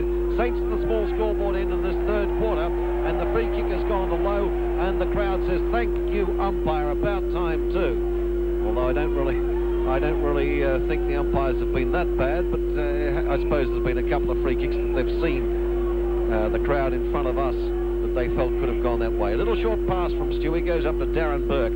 Darren lets go the left footer in towards centre half forward. Damien Burke knocks it to the ground. It goes the wrong way. It goes over to Bowie. Bowie gets to Hollow. Hollow lines up the goals, and here's the reply from the Saints. It's straight through, and now on the mobile scoreboard, St Kilda 5-5-35 to Brisbane 2-5-17, and that game brought to you with the compliments of Mitre 10 on Magic 693. Now let's go to Barry Round. Can we get the update on goal kickers at half-time there, please, Barry? Yes, no worries, Ian. For Carlton, Stephen Kernahan has kicked 3, Adrian Gleeson has kicked 2, Tommy Alvin 1, and Justin Madden has got his weekly goal. For Hawthorn, Dunstall needing 10 for his 100, for his 1,000, he's kicked 2 goals. Paul Hudson and Scott McGuinness kicked goals into time on to make Hawthorn score a little more acceptable. Peckett breaks out from the centre, has a long dash, could almost have been pinged even though he was bouncing the ball at a time there. A kick along the ground in towards half forward from Peckett, now a kick along the ground by O'Brien in towards the pocket, and players run towards the ball. Big Tony's rolled over to the boundary line, and they're bringing out the sand to fill up the hole, and the umpire is ready to throw it back in. I think kidding, Tony. Boundary umpire throws it in. Damien Burke doing well in the ruck in this 3rd quarter. Opened up very promising. He got a lovely tuck down to McIver. Handballs to Lambert. Lambert over the top to McIver. McIver on the run through. Did well, picked it up, drives into centre half forward. Clark is down there. He couldn't take the mark. Ball knocked along the ground. Hamilton handballs it back to Fletcher. Fletcher on the left foot. Has it gone anywhere? It has. It'll go to Scott. Scott with the right foot. Kick up towards Merritt. He's caught behind. Has to rush up. Everett knocks it to the ground. Another chance to break away. Oh, well done. Voss gets it over to Merritt. Merritt in towards goal. And a good piece of combination work by the Bears. And that's brought up their third goal. 3 goals, 5-23. St Kilda 5-5-35. There's 2 goals the difference. 5 minutes gone in the third quarter, and already, Alan, we've probably seen in this first 5 minutes of the third quarter some more football than we've seen in the first half. Oh yes, and they've got a couple of people up there kick the ball, but it was mainly because St Kilda's mistakes down there in the back line that resulted in the goal then. But they want plenty more goals, as you say. There wasn't much between the margin, but there was umpire bounces. Plenty of room to improve their game. Umpire bounces the ball, but it was a crooked bounce, and Fletcher for the Bears kicked it to half forward. A long kick off hands comes down to the player in Chapman. He gets a short pass looking for Voss, who created that last goal. He shuffles the ball back in the Fletcher direction. Almost overruns it, Fletcher. Picks it up, gives it back to Voss. Voss spins around, puts the ball on the boot to Danny Craven. He fumbles the ball, but he fumbles it straight to McAdam. McAdam puts it on his boot from the point of the square and kicks a point. Gilbert McAdam sent the runner out to slap that wrist. That was shocking. And I retract my statement. I said there was nobody up in the forward line to kick goals, and they kicked 3, but in 6 minutes, or 2 goals. He missed. He missed. That's what Dwayne just said. Nobody could have missed it from there. That's right. That's exactly right. That's how bad a kick it was. Everybody here, Alan included, thought he couldn't definitely miss from there, and he has. The kick out from fullback comes to Members grandstand side, halfback flank. I'm prepared not to make another statement in this game. I think it's just too unpredictable. If he missed that, I put my head down because I was saying about that they didn't have anybody up in the forward line. The ball went out of bounds and tossed back into play. Keogh gets it. Handballs to Damon Shaw. Damon Shaw in turn gives over to Frawley, who in turn gave to Devonport. Nice little flick pass. Here's a short pass and it finds Stewie Lowe's centre wing. Stewie Lowe points to McIver, says to the umpire, bring him back. Stewie goes for a short pass, and it's a nice one too because it's found the lurking Darren Burke. Darren Burke, one of the 3 Burkes playing today, kicks the ball in towards the centre of the ground, and there he is, Matthew Lappin, the Saints Lappin, not the Brisbane Lappin, who's not playing, takes the mark. Centre of the ground, Saints about to do something to put them into attack. Lappin decides a short pass is the way to go back to Darren Burke, and Darren Burke's taken it back on this centre wing. Members grandstand side centre wing. Now he opts to run back towards the centre. Lockett gets on the end of a long kick but can't mark it. Off hands, Harvey picks it up. Dodges one way, dodges the other. Handballs to Lockett. Lockett spears a beautiful pass to Damon Shaw at the top of the 50-metre arc. Almost directly out from goal. Good vision by Lockett then, and he had the ability to back it up, but he was in a tight situation, but he was able to convert and push it over to young Shaw. Damon Shaw puts the ball on the boot. That's a shocking kick, and the man who kicked probably the only bad kick worse than that one takes the mark. That being Gilbert McAdam in the back pocket trying to make amends. He'll have to do a few more things to try and make amends as well. He kicks to the outer side half-back flank where Damon Shaw gets on the end of the ball again. Kicks a little one into the pocket, but Johnny Gastev's lurking there for the Brisbane Bears. Handballs back over to Gilbert. Gilbert, McAdam kicks from half-back to centre wing. It's a longish kick, but on the end of it is the great hands of Danny Frawley. Clutched it to the chest in the end, the captain. Fires a little one out, finds the running man in Devonport. He gives it over to the other side. Here's a short pass looking for and finding Stewie Lowe. 60 metres out from goal, Stewie Lowe takes the chest mark. In front of McIver, he plays on now. Spears the ball towards Lockett. Lockett out, judges champion, but couldn't take the mark in the end. Gastev gets it. Calls Gastev, peek and tackle. Could have been holding the ball. The umpire says yes. And the St Kilda fans, who Ian Major said earlier on, outnumber Brisbane Bears supporters cheer. There's not that many St Kilda fans there here. They almost barely outnumber hot dog salesmen. But in the end, a good tackle, and the free kick will go to Craig O'Brien, who takes it about 35 metres out from goal. Lines up, about to put this ball towards goal for St Kilda's 6th, he hopes, but it's offline and only a point, so St Kilda stay on 5. They move to 5-6-36, their 6th point. The Brisbane Bears 3-6-20. 36.24. That's on the mobile scoreboard. Let's go around the grounds. Matt Rendell at the MCG. We're at the 5-minute mark of the third quarter in Melbourne, 11.470 to Essendon 6.642. The kick-in was built by Hart. Taps it over. Stewie Lowe picks it up, fires it. Goal hits the post, only the 1 point. A build-up there by the Saints through another Brisbane Bears mistake makes them 5-7-37 on the mobile scoreboard to Brisbane 3-6-24. We've played 10 minutes into this third term, and for mobile, let's go to Barry Round at Princes Park. Yeah, still half-time here, Dwayne. Little League are just finishing up now, and Carlton 7.49, Hawthorn 4.630. And the kick out to half-back to Damien Burke. Damien takes the mark, and the kick up towards the wing. Falls to ground. Nathan Burke picks it up. Managed to keep it in play, but the mark has been taken down here by the Bears' Sean Hart. Sean will break away. Wings onto the left foot. Boots to the half-forward line. Up it goes. Oh, almost a mark to Scott. Clever grab, and off the ground he handballs over towards his running player going past Gilbert McAdam. But the Saints Danny Bull did well, got it to Keogh. Keogh over towards Pekin on the run. Pekin in towards the half-forward line. Leslie and also Damien Burke spoil themselves. It falls to ground. Picked up by Buse. Buse handballs it over. Gets towards McIver after it comes from Fletcher. Fletcher to Lambert. He ducks away. Feints the tackle. Then goes for the left foot, kicking towards the forward line. But all on his own. David Grandhope just couldn't reach it. Gilbert McAdam ducks out of the way. Tries to make amends. Does well. Kicks towards Voss. Voss takes the mark, and the umpire says that little nudge away there. Come back on the mark to Everett, and the kick will be taken about 15 metres out in the angle. The move of Voss to full forward and Clark at centre half forward. Voss has given a bit of life down there around there. He's got somebody, and he's got good. He can read the ball, and he's got an opportunity to put their third goal on the board for this quarter. And Gilbert McAdam broke from the pack, and I thought he's going to make amends here, but he did the team thing and passed off to Voss. And Voss hasn't made any mistake. He's put it through the Bears' banners. Not many of them, but they're waving behind the goals at the moment. And the game is a lot tighter, folks. It's St Kilda 5-7-37 to Brisbane 4-6-30. 7 points the difference. That is on the mobile scoreboard. Brought to you by Mobile, looking after tomorrow today. Magic 693 takes you to the MCG.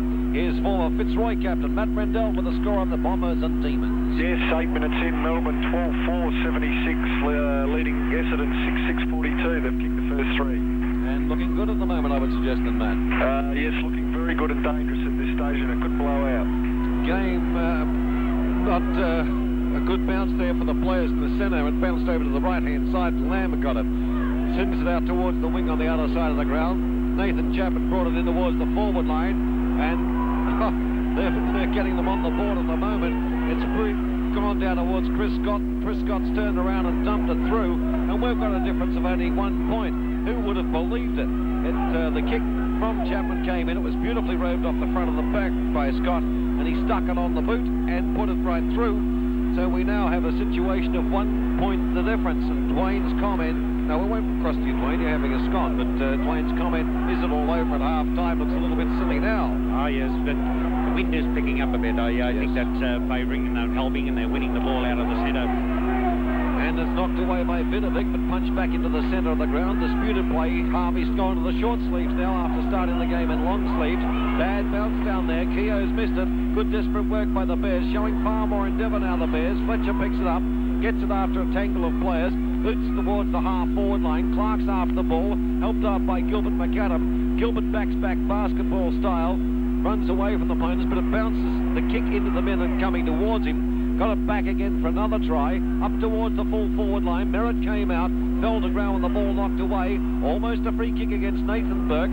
Didn't come off, goes out the half back to Damien Burke, and Damien's been one that has done a fair bit in the ruck in this third quarter, Alan. His kick goes into half forward. Voss leading up to the members' grandstand side has taken the mark. Good pass by Damien Burke, but his work overall has been excellent in this third quarter. I think they got the ball 4 to about 2 out of the centre in favour of the Brisbane Bears and giving the opportunity. And as I said previously, the move of Voss to full forward, his players been able to read it and give them a focal point to kick the ball to him. Michael Voss ready to line up.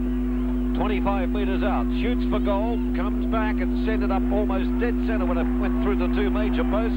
And guess what? The Bears are in front, and I think the Saints supporters would be absolutely stunned by the fact that that side that looked so mediocre in the first half has now taken the lead over their Saints. Brisbane 6-6-42. St Kilda 5-7-37. The mobile scoreboard on Magic 6-9-3. If they lose this game, St Kilda, they can blame themselves, because when they had the opportunity in the first half, they just didn't get the score on the board. Now they're paying the penalty for it. And ready for the bounce of the ball. Vidovic goes into the ruck, gets it down to the side with Burke getting another hand on the ball. Nathan Burke goes in after it for St Kilda, falls to ground. Fletcher's head spun back, and I think this might be the free kick. Was it an early one? No. I saw the right one that the umpire saw too, and Fletcher's head went back very sharply, and the umpire spotted it to give the free kick. Big flying effort there by Foss, couldn't bring it to ground. He'll go in to help out now, but the Saints will take it away. Vidovic gets a left-handed hand pass, not a bad one. Goes over towards Lappin. Lappin and St Kilda out to half-back. There's been a grab down here. Umpire on the scene has spotted the free kick, and Damon Shaw will get to his feet to take it. More scores coming your way on Magic 6-9-3. Matt Rendell at the MCG. Yes, Melbourne 13-4, going further in front, 82, leading Essendon 6-6-42. Kick by Damon goes up towards Hollow. Hollow couldn't take it. Peckett comes through. Determined sort of a player, Peckett. Caught though in the tackle when he got the ball. Hollow works away at it and gets the ball, boots the ball into half forward. Runs through two players, McIver and also Lowe. Falls to ground. Pekin tries to get it away. Couldn't do so. Good bulldogging work by Fletcher, but he spoiled it when he tried to roll over the top of Nathan Burke. It's going to be a ball up 45 metres out from goal. An update from Barry Round at Cull.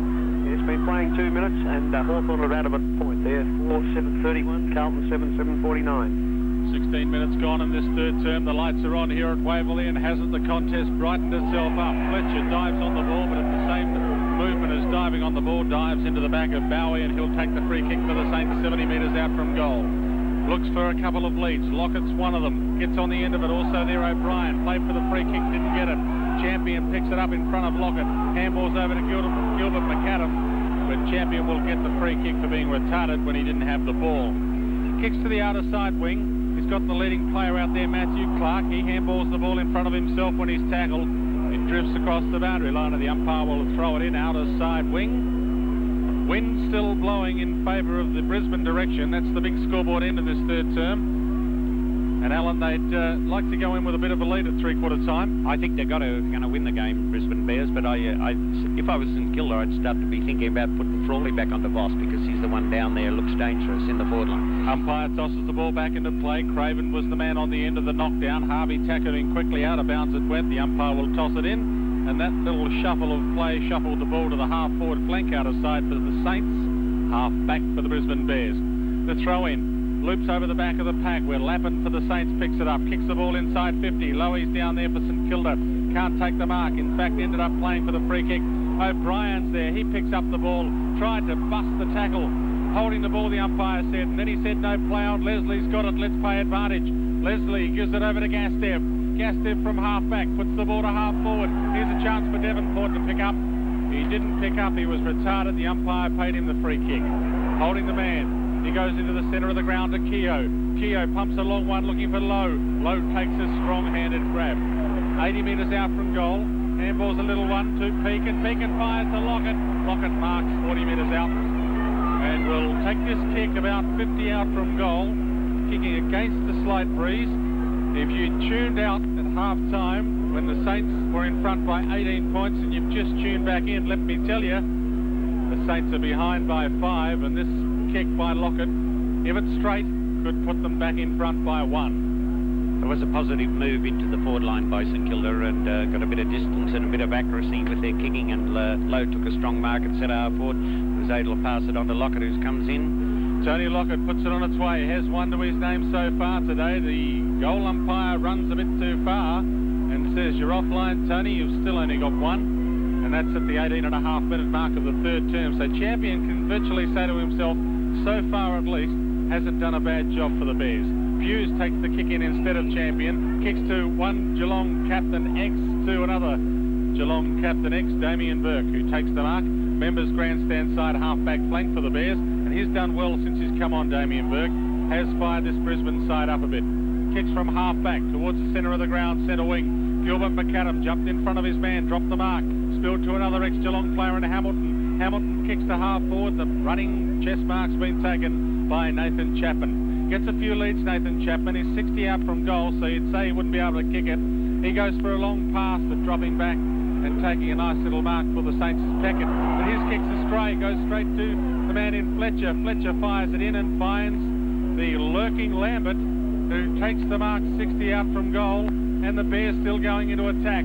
A long kick over the top of the pack towards Gilbert McAdam, who marks on his chest.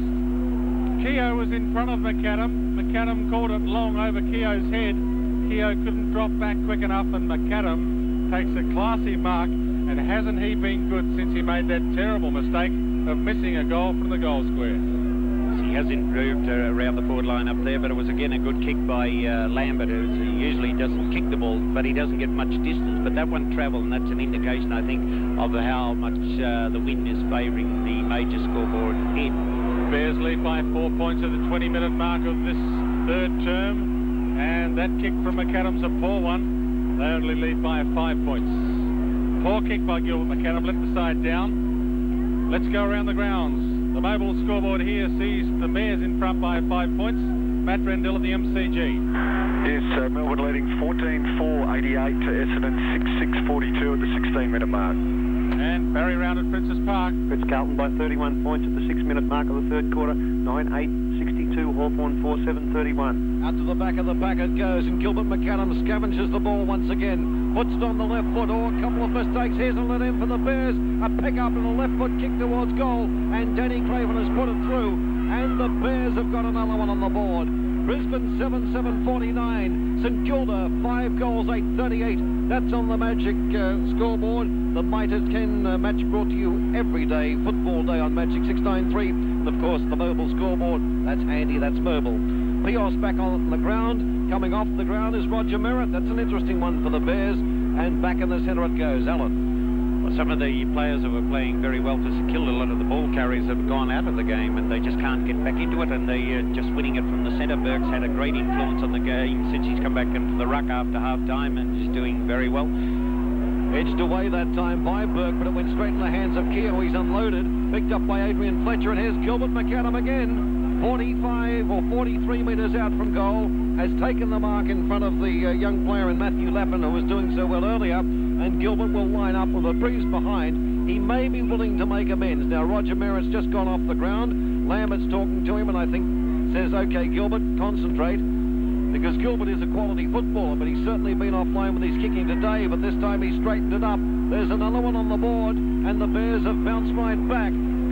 They are now 8 goals, 7-55, and the lead has been extended to 17 points over the Saints, 5-8-38, the mobile scoreboard. Mobile, of course, looking after tomorrow today. They're playing a lot better now, the Brisbane Bears, and they're just taking the ascendancy away from St Kilda, and they can only blame themselves because when they had the chance in the first half, they didn't make the most of their opportunities. The two key forwards just couldn't get into the game, and now they're paying the penalty. Up it goes in the centre. A disputed one. Maybe Vidovic got the better of it. Keogh breaks out in the centre with a left foot kick towards Tony Lockett, and Tony comes out in front of champion. A second bite at the cherry, but brings it down and takes the mark 40 out. Albert Calvallo, what is the latest on Roger Merritt? Roger Merritt has been getting treatment to his shoulder. He got in a clash, fell on the ground and hurt his shoulder coming on the ground. They're treating it with lots of cream and lots of ice. Don't need any of that. Leave it for Roger. Now, I would suggest the rain's on the way because spectators are starting to move very hurriedly over there to the outer side. I would think the rain might be on the way as Tony Lockett starts to come in. 55 metres out now. 50 metres out. Champion runs into him. And it goes on the way. Tony, have you struck the jackpot? Oh, disappointment. One behind only. It hasn't been a good day from the star full forward. 1, 2 and 1 out of bounds at the moment.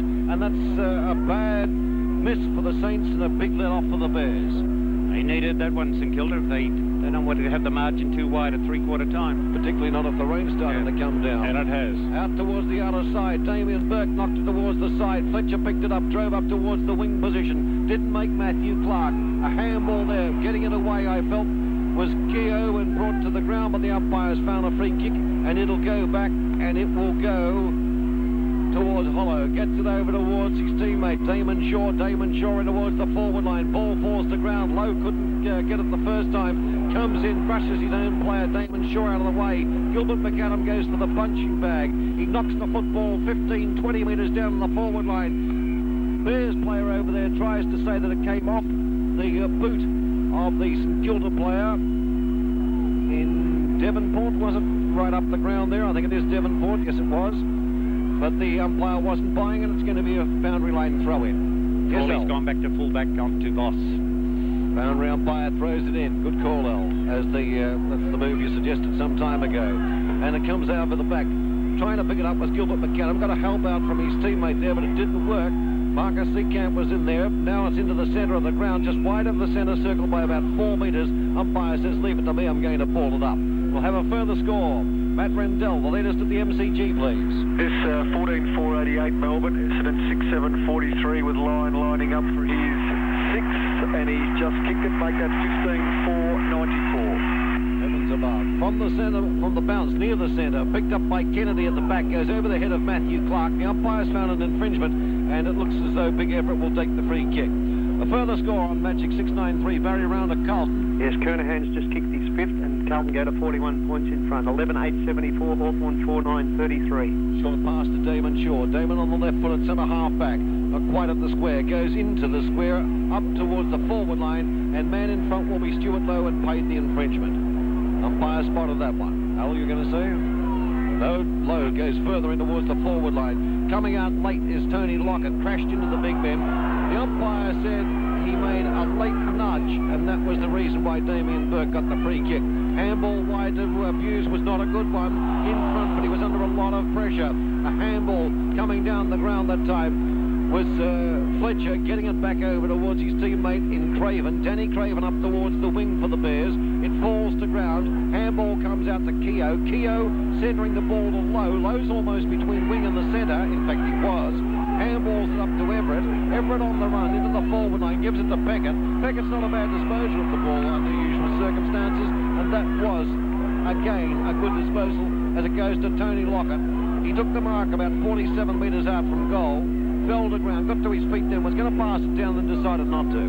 Big Lowe's going to push down to the 10-yard square. Tony was going to kick the ball on quickly, but he's just outside the 50-metre mark. But Lowe was very late in deciding whether he should move down there and giving someone to kick the ball to. Do you think, could you make an excuse for Lowe because Vidovic was already down there? Oh, no, but there was nobody there when Tony first went to play on. Big kick by Tony. It's being pulled up on the breeze. It'll be a goal square job. Stuart Lowe got very high but couldn't pull the mark down. Chasing it across was Gastev, and the ball knocked over line out of bounds. Hasn't come under a lot of notice, Gastev, but you may have to say he's done his job because O'Brien's been relatively That's right. There's nobody kicking goals down there, so you've got to give the Brisbane backline all the raps in the world. Over the top it goes. Vidovic trying for a second knock. A handball by Damon Shaw came out. Went out to Beacon. Over to Harvey with another handball. Harvey back towards Devonport. Devonport shoots for goal. It's a goal square job. Falls to ground with Tony Lockett looking for that second grab, but it's fallen away. And the crowd's starting to hoo as the three-quarter time bell goes because the Saints supposedly in total command, even though it's low scores of 4-5 to 1-5. And that goal up to half-time came at about the 23-minute mark of the second quarter. Suddenly finds the Bears revitalised after the long break, and they've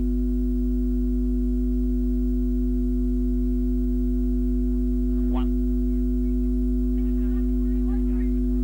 off on both sides. And I didn't think they had a chance to get into it, but what Brisbane Bears continued with Burke had come in. He'd gone onto the ruck. Clark went to centre half forward and they moved Boss to full forward. They just dominated the ball out of the centre through Burke 6-3 in that quarter, and they ended up kicking 7 goals 2 to 1 goals 4. I just believe that there's a lot of the players with the ball carriers in the first quarter for St Kilda went out of the game and just winning the ball out and Voss at full forward forced St Kilda put Frawley back to full back onto Voss. I think Lowe at playing at centre half forward, he's having difficulty getting in the game. When he does get a mark, he's playing very wide.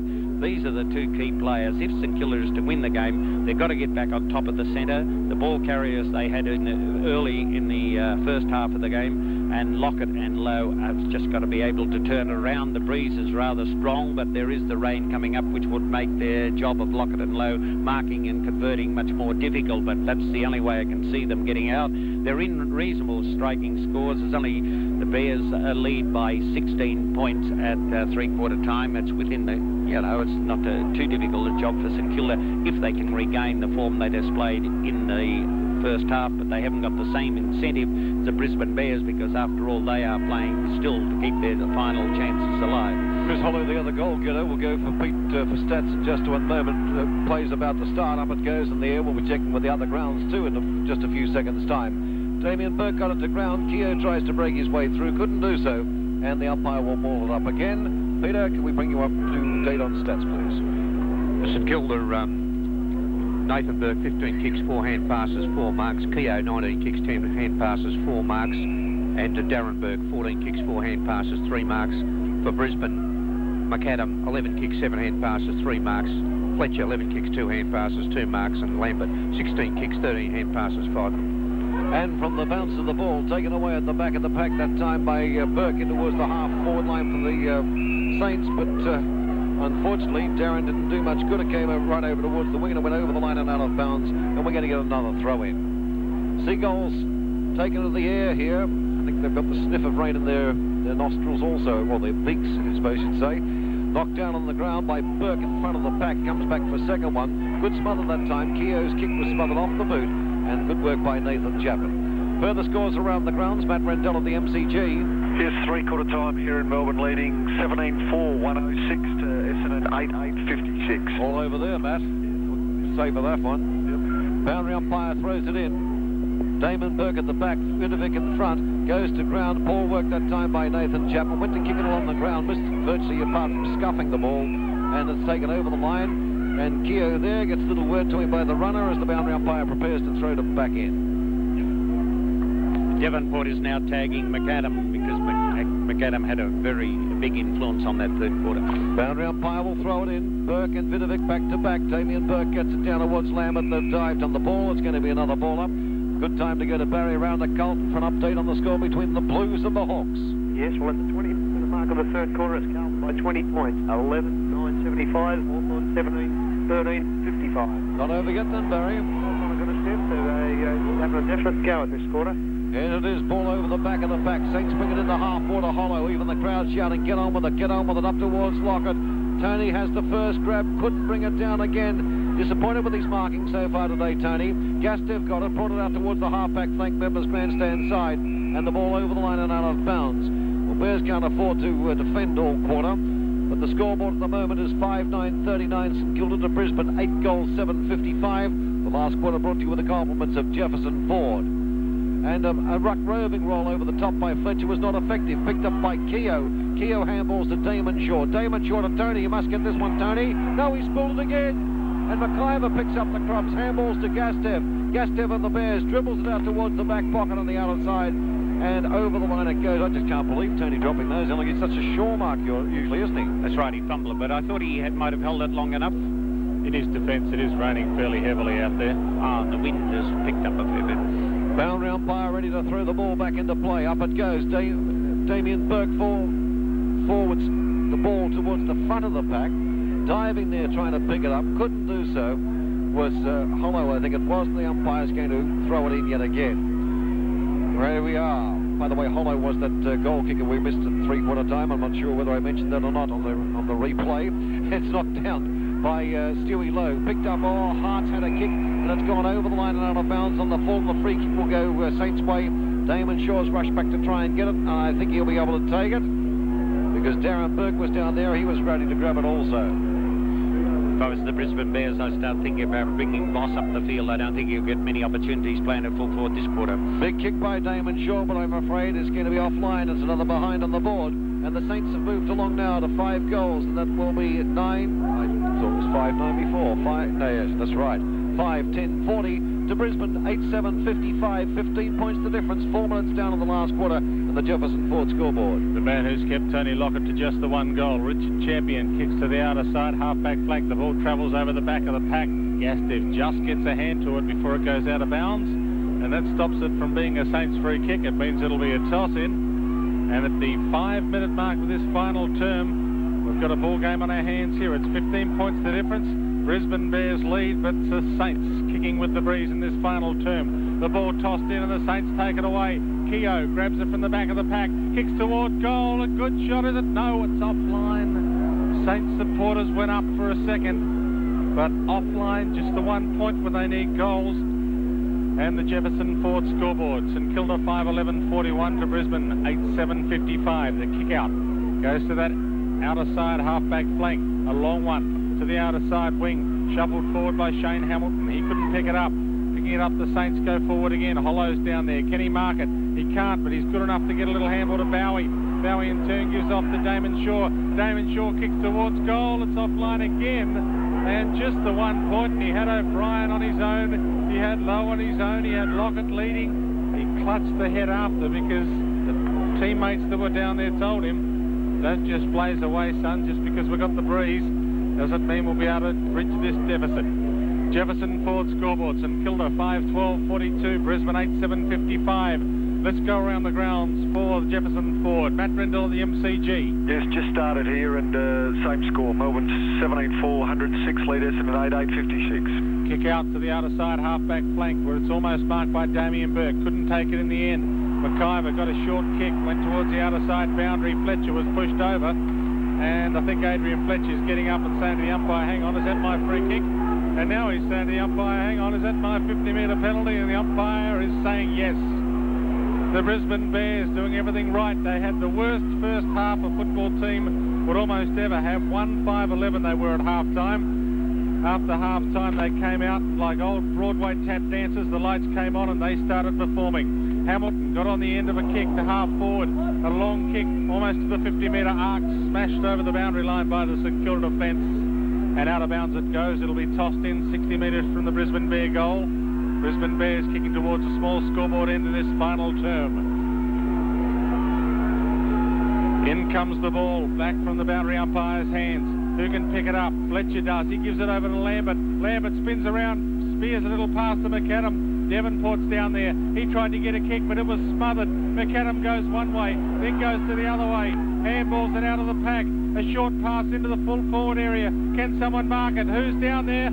Lapin's down there, and that's the Lapin for the Saints. And he gets pummeled after he took the mark. The umpire said it was okay. He said Chapman didn't interfere too much. And Lapin, Matthew Lapin, who had a good first half, takes the kick.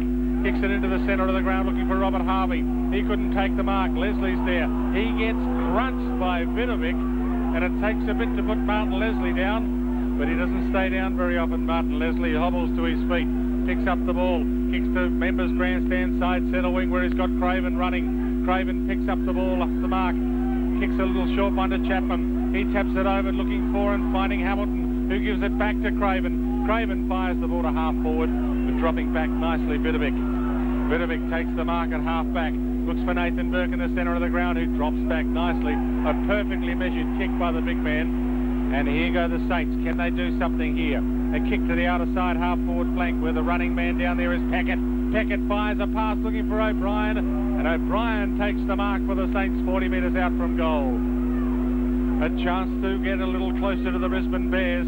8 1/4 minutes gone into this final term. And as we said earlier, we had a poor first half, but haven't we got a ball game on our hands now? Harvey's got to lift himself. He's had a very poor day as far as I'm concerned. Young Craven appears to be picking him up and playing rather close to him. O'Brien puts the ball on the way to goal, but it's offline, just the 1 point. And the Saints, where it was Brisbane inaccurate early, are being very inaccurate now. That's 4 points for the quarter there. St Kilda's kicked. Jefferson Ford scoreboard, St Kilda 5:13.43 at the 9-minute mark of this final term to Brisbane 8:7.55. Here's Ian Major. As the rain clouds and the rain comes onto the Dandenongs to our left-hand side and straight out of us, Champion drives the ball out towards the outer side of the ground. The ball goes over there with Lambert going to be taking the ball now as the umpire says go back behind your mark. Now Craig Lambert looking for someone to give it to. The runner's out on the ground. The umpire talking to the man on the mark. It might be a bleeding player, and he may have to come off the ground. It is a bleeding player. It'll be Keogh. And he's been told to get a red rag. Waving a red rag to the bull. The umpire has a look at him. I don't know whether he'll be allowed on. The umpire's having another look. This is what the hold-up is. Lambert's been willing to take his kick, but the umpire, I think, sort of did Keogh off the ground because of a bleeding... Well, they've got 3 umpires. How come they have to hold up play? Can't they just have one umpire tell him whether he's off or on or not? When they came in with the umpires having the rule of order off, I thought then we'll be having the old boxing trainers out in the medical group, because they know all about the cuts and the stitches, and they'll be up there to make sure they can do an immediate one to sew it up.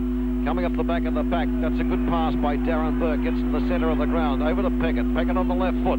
Can he do something with it this time? No, that's a poor one. Has to work on the left foot there, Justin. As it's gone straight down towards the half-forward line, and it's going to be Nathan Chapman to take the mark. He should have got it back onto his right foot. There's less chance of making a mistake. Definitely, definitely. The kick comes out now towards the half-forward line, but no one can whip it away here, except...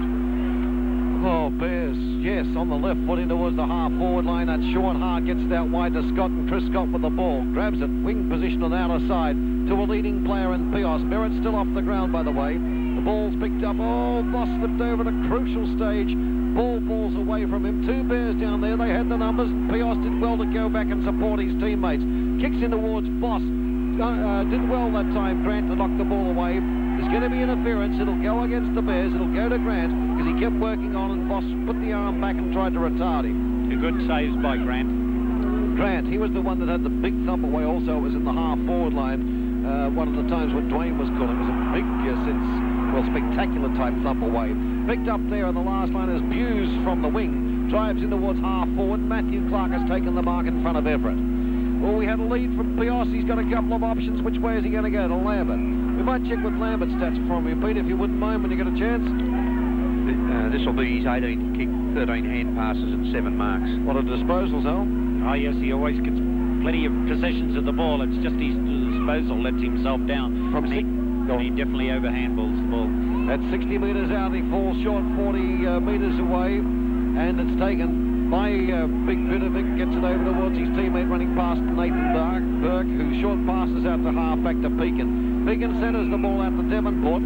Gilbert McAdam arrives late but stands on the mark. They're still within the arc in the Bears' forward zone. The kick by Devonport was out in front. Big Everett is there, but he won't get through it. Nor will Stewie Lowe, because McIver will beat both of them. McIver on the left foot. Oh, a shocking one over the line and out of bounds. Did we get $1 for every mistake today? And a little short pass goes over in towards the Saints' Darren Burke. Darren's touched the ball to the ground, runs into it, goes towards the half-forward. I'm going to touch of the couches about him at times, the way he runs. And the ball has been taken in here at centre half-forward. And driving the ball deep in towards the forward line is Hollow. Big effort by Gastev up over the top. But you left your man, Gastev, and O'Brien was at the back, and he nearly made you pay. But it was an inaccurate kick by O'Brien for yet another behind. I've got him for 4 behinds, O'Brien. I could be wrong, it might be more. I've got him for 4. 1 in the first quarter, 1 in each quarter, actually. That's what he's kicked.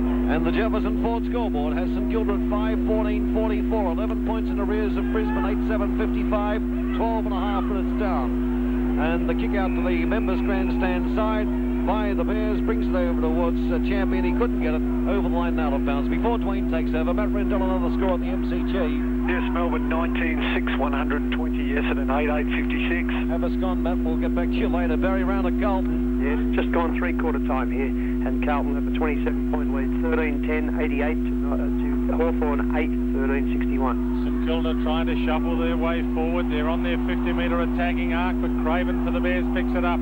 Handballs a little one over to a teammate. Hamilton tries to pick it up off the half volley. He can't. The ball's slippery. Another little kick finds the boundary line, and the Bears succeeded in doing what they wanted to do. That was waste a little more time and get the ball to the boundary.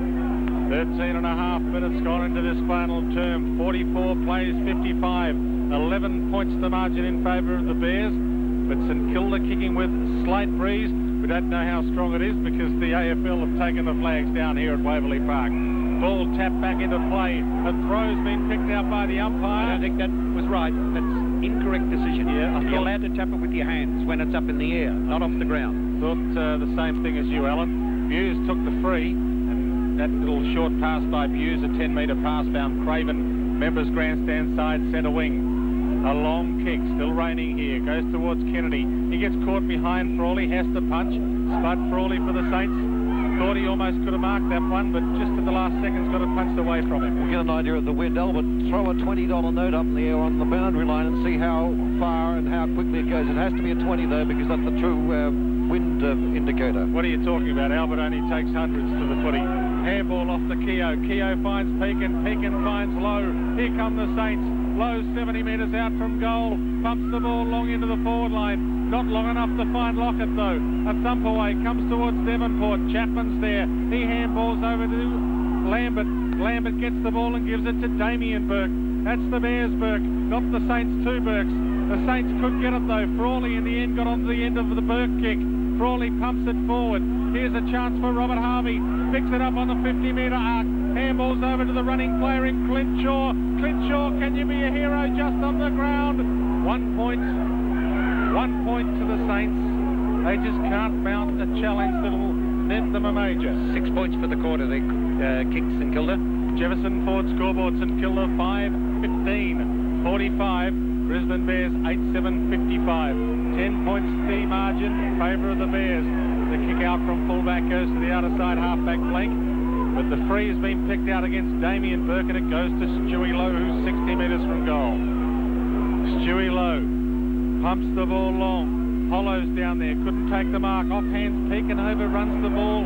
Chapman's there for the Bears, and a nicely measured soccer along the ground finds the boundary line 50 metres away from the Saints goal. Members grandstand side of Waverley Park. You're quite right, Albert only had hundreds. He threw it up in the air on the boundary line around the ground, but he says the wind has dropped compared to the third quarter. And the rain still pumping down here at Waverley. We'll check scores at other grounds shortly, but let me tell you, we have the close one. Keep your dial tuned on AM. Magic 693 as the Bears come off best from that boundary throw-in. A handball finds Gilbert McAdam, but he was tackled nicely. Devonport picks up the ball for the Saints. He can't get them forward. Picking it up was Darren Burke. Can he get a free kick? The umpires paid it. Was it there, Alan? Indecision, Alan Jeans, it means it wasn't there. Looked a bit dicey, I've seen that many mistakes today. I'm not game enough to declare what actually happened out there on that occasion. Darren Burke passes in the Lockett direction. The ball falls short, but Lockett's smart enough to pick it up on the first bounce. Handballs over to Hollow. Hollow kicks the ball towards O'Brien, but he can't get near the ball. McIver can. Dumped across the boundary line. And when the umpire throws this ball back into play, it'll be 15 metres out from the Saints goal, and you'll be listening to the dulcet tones of Ian Major. Wonder if Alan Jones would have made a comment on that. Up it goes in the air, and the umpires plucked a free kick in the ruck. Going to big Damien Burke in the back pocket. Saints fans don't like it. 17 minutes gone. I said they just can't keep defending the Bears. Well, the way it's going, they can. We made a few incorrect statements today, I think. Oh dear, but Saints in this last quarter, they've had a few more pops at the goal, one after the other, and they still haven't scored. Now Damien's taken up plenty of the time. He's had about 3 different looks, and he's going out towards the outer side of the ground. It's Saints towards the big scoreboard in the last quarter. Right down the ground there was Matthew Clark. Trying to pick it up and get it away was Hollow. Couldn't do so. Well, it was almost picked up that time by Matthew Lappin coming through. He thought he was coming off the ground, I might add, Lappin, when Clint Shaw was coming on. And he got to the boundary line. They said, no, you get back on. And they dragged the little rover, was it Craven, I think they dragged off, Al, wasn't it? Up it goes in the air, knocked away by Clark of the Bears. Down on the ground, overrunning at that time was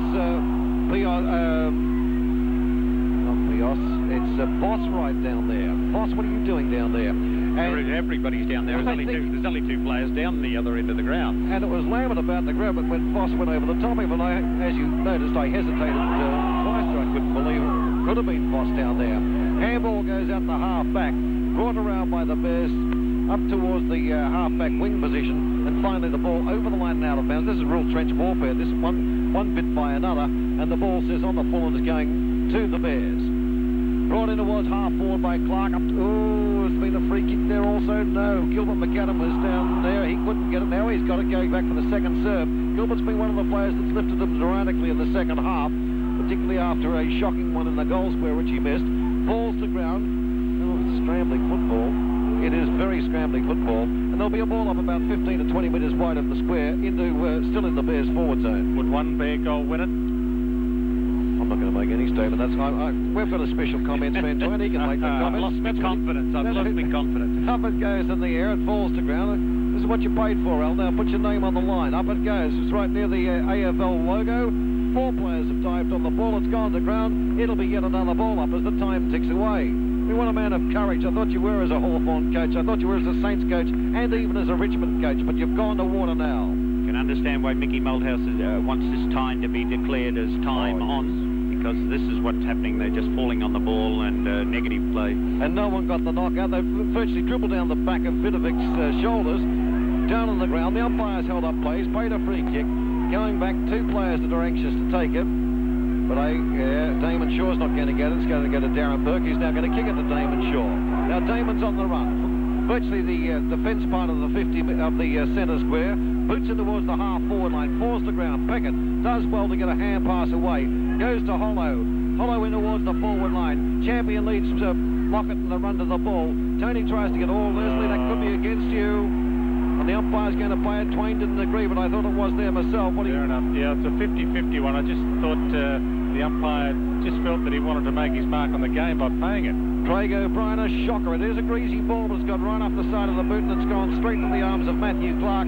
As Alan Jean said, virtually everyone down there on the back line at the moment, you don't know who to call because they could be all the forwards as well. And Clark goes to the outer side of the ground. Time is ticking away, Saints. You're going to have to really get a move on. Coming up to 21 minutes gone in this final quarter. We haven't had too many goals. And the umpire says a little bit of a nudge as the ball was going towards the boundary line, and the full Matthew Kennedy will take it.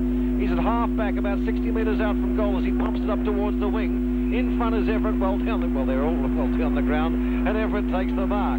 The big gangly left footer swings it over towards the centre of the ground. Peckett and McCallum there. Peckett is unseated. McCallum couldn't quite get to it. Damon Shaw handballs to Devonport.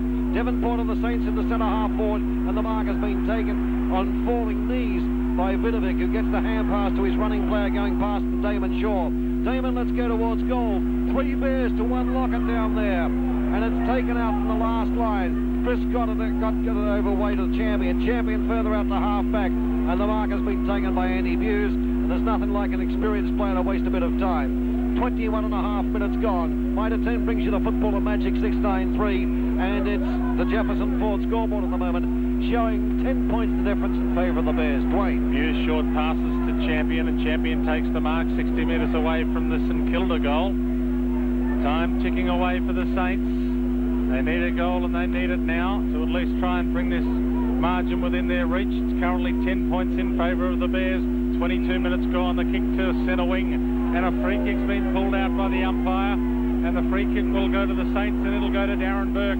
Darren Burke plays on quickly, gives to Wakeland. Hasn't seen much of the action today, Wakeland. Been on the bench. Just came on. The gloved Wakeland pumps one long, looking for Stewie Lowe. He can't take the mark in the forward line. Thumped away by Damien Burke out of bounds, 10 metres around from the St Kilda Gold members' grandstand side pocket. Large scoreboard in. Let's go around the grounds. Matt Rendell at the MCG. Yes, Melbourne leading 26-126, Essendon 88-56. Go to Barry Rounds shortly. The umpire has this one to put back into play, and it's a very important play for the Saints. In it comes.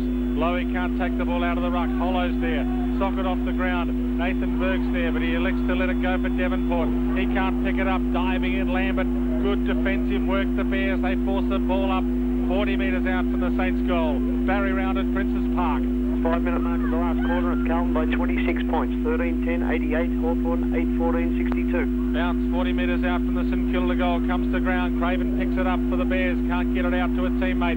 Fletcher's also there, diving on the pack. Another ball up. 23 minutes gone. Hasn't been a goal scored in this quarter, so there can't be much more time on. If you start at the 20-minute mark from time on, 3.5 minutes, surely we'll just about see it out with no goal scored. 23 and a half gone. The tap down comes towards the Saint goals, but Leslie's there. Leslie picks the ball up for the Bears, kicks it out of the danger zone, picking it up off hands Lambert. Lambert kicks towards the boundary line. Beautifully measured pass. 1 metre from the boundary. Bounce over. Time ticking away for the Saints. The Bears might just be there in September. The Bears might just be there. They keep themselves alive. They want to play it in Brisbane. They don't want to come down here. The ball's tossed back into play. Members grandstand side, centre wing, shuffled towards the boundary line. Lambert seeks the refuge of the boundary once more. Damon Shaw picks it up and hands it to the boundary umpire. This is the bloke who says the Bears will be here in September for the final. I said They've they got might. any hope in Hades, Alan, at half-time of getting back into the I asked game? him the question and he wouldn't put his name to it, Alan Jeeves. No. Lambert gets the ball off the knockdown. Handballs it out. Got a smack in the ear for his trouble. Umpire said forget it. It'll be blue, but there'll be a toss in anyway. And in it'll come at the 24.5-minute mark of this final term. The Jefferson Ford scoreboard sees Brisbane leading by 10 points. 8-7-55 to St Kilda. 5-15-45. Burke gets the knockdown. The ball on the ground. Another pack forms. And it'll be another ball up centre wing members grandstand side. I reckon to take you to the end of this game, Ian Major. I reckon it won't be that long to take you to the end of the game either. It's down on the ground as Fletcher's kick goes into the back of Burke, who was coming towards him. Darren Burke, that was. A handball over the side. Nathan Burke gets it towards the forward line, but Danny Frawley's got the run at it. Sockers it along the ground away from Voss, leaving it out for Becker to try and run at it. But a good knock along the ground by Shane Hamilton, who hasn't been noted for all the action he's been into today. And the ball's by Sean Hart, more soccer tactics. Mind you, at this stage of the game, you can forgive some of the players because the ball is greasy. And at that time for Sean Hart, why not kick it along the ground and get it over the line and out of bounds? 25.5 minutes gone. Numbers going to come up any moment. Matthew Clark knocks it down to the right-hand side of the back. In they go. Once again, Rod Keogh was in front trying to get the ball, but it beat him over the line and out of bounds. And the boundary umpire ready to throw it in. Oh, there's going to be some sorry sailors tonight, I'll tell you. It's 10 points the difference, and we're at the 26-minute mark, and no one scored a goal in this final term. Lowe gets the free kick from the ruck. Boots the ball in towards centre-half forward. Up towards Vidovic. Couldn't quite get it. It falls to ground. A handball comes in. And again, Everett is there. Accepts the kick in towards the forward line.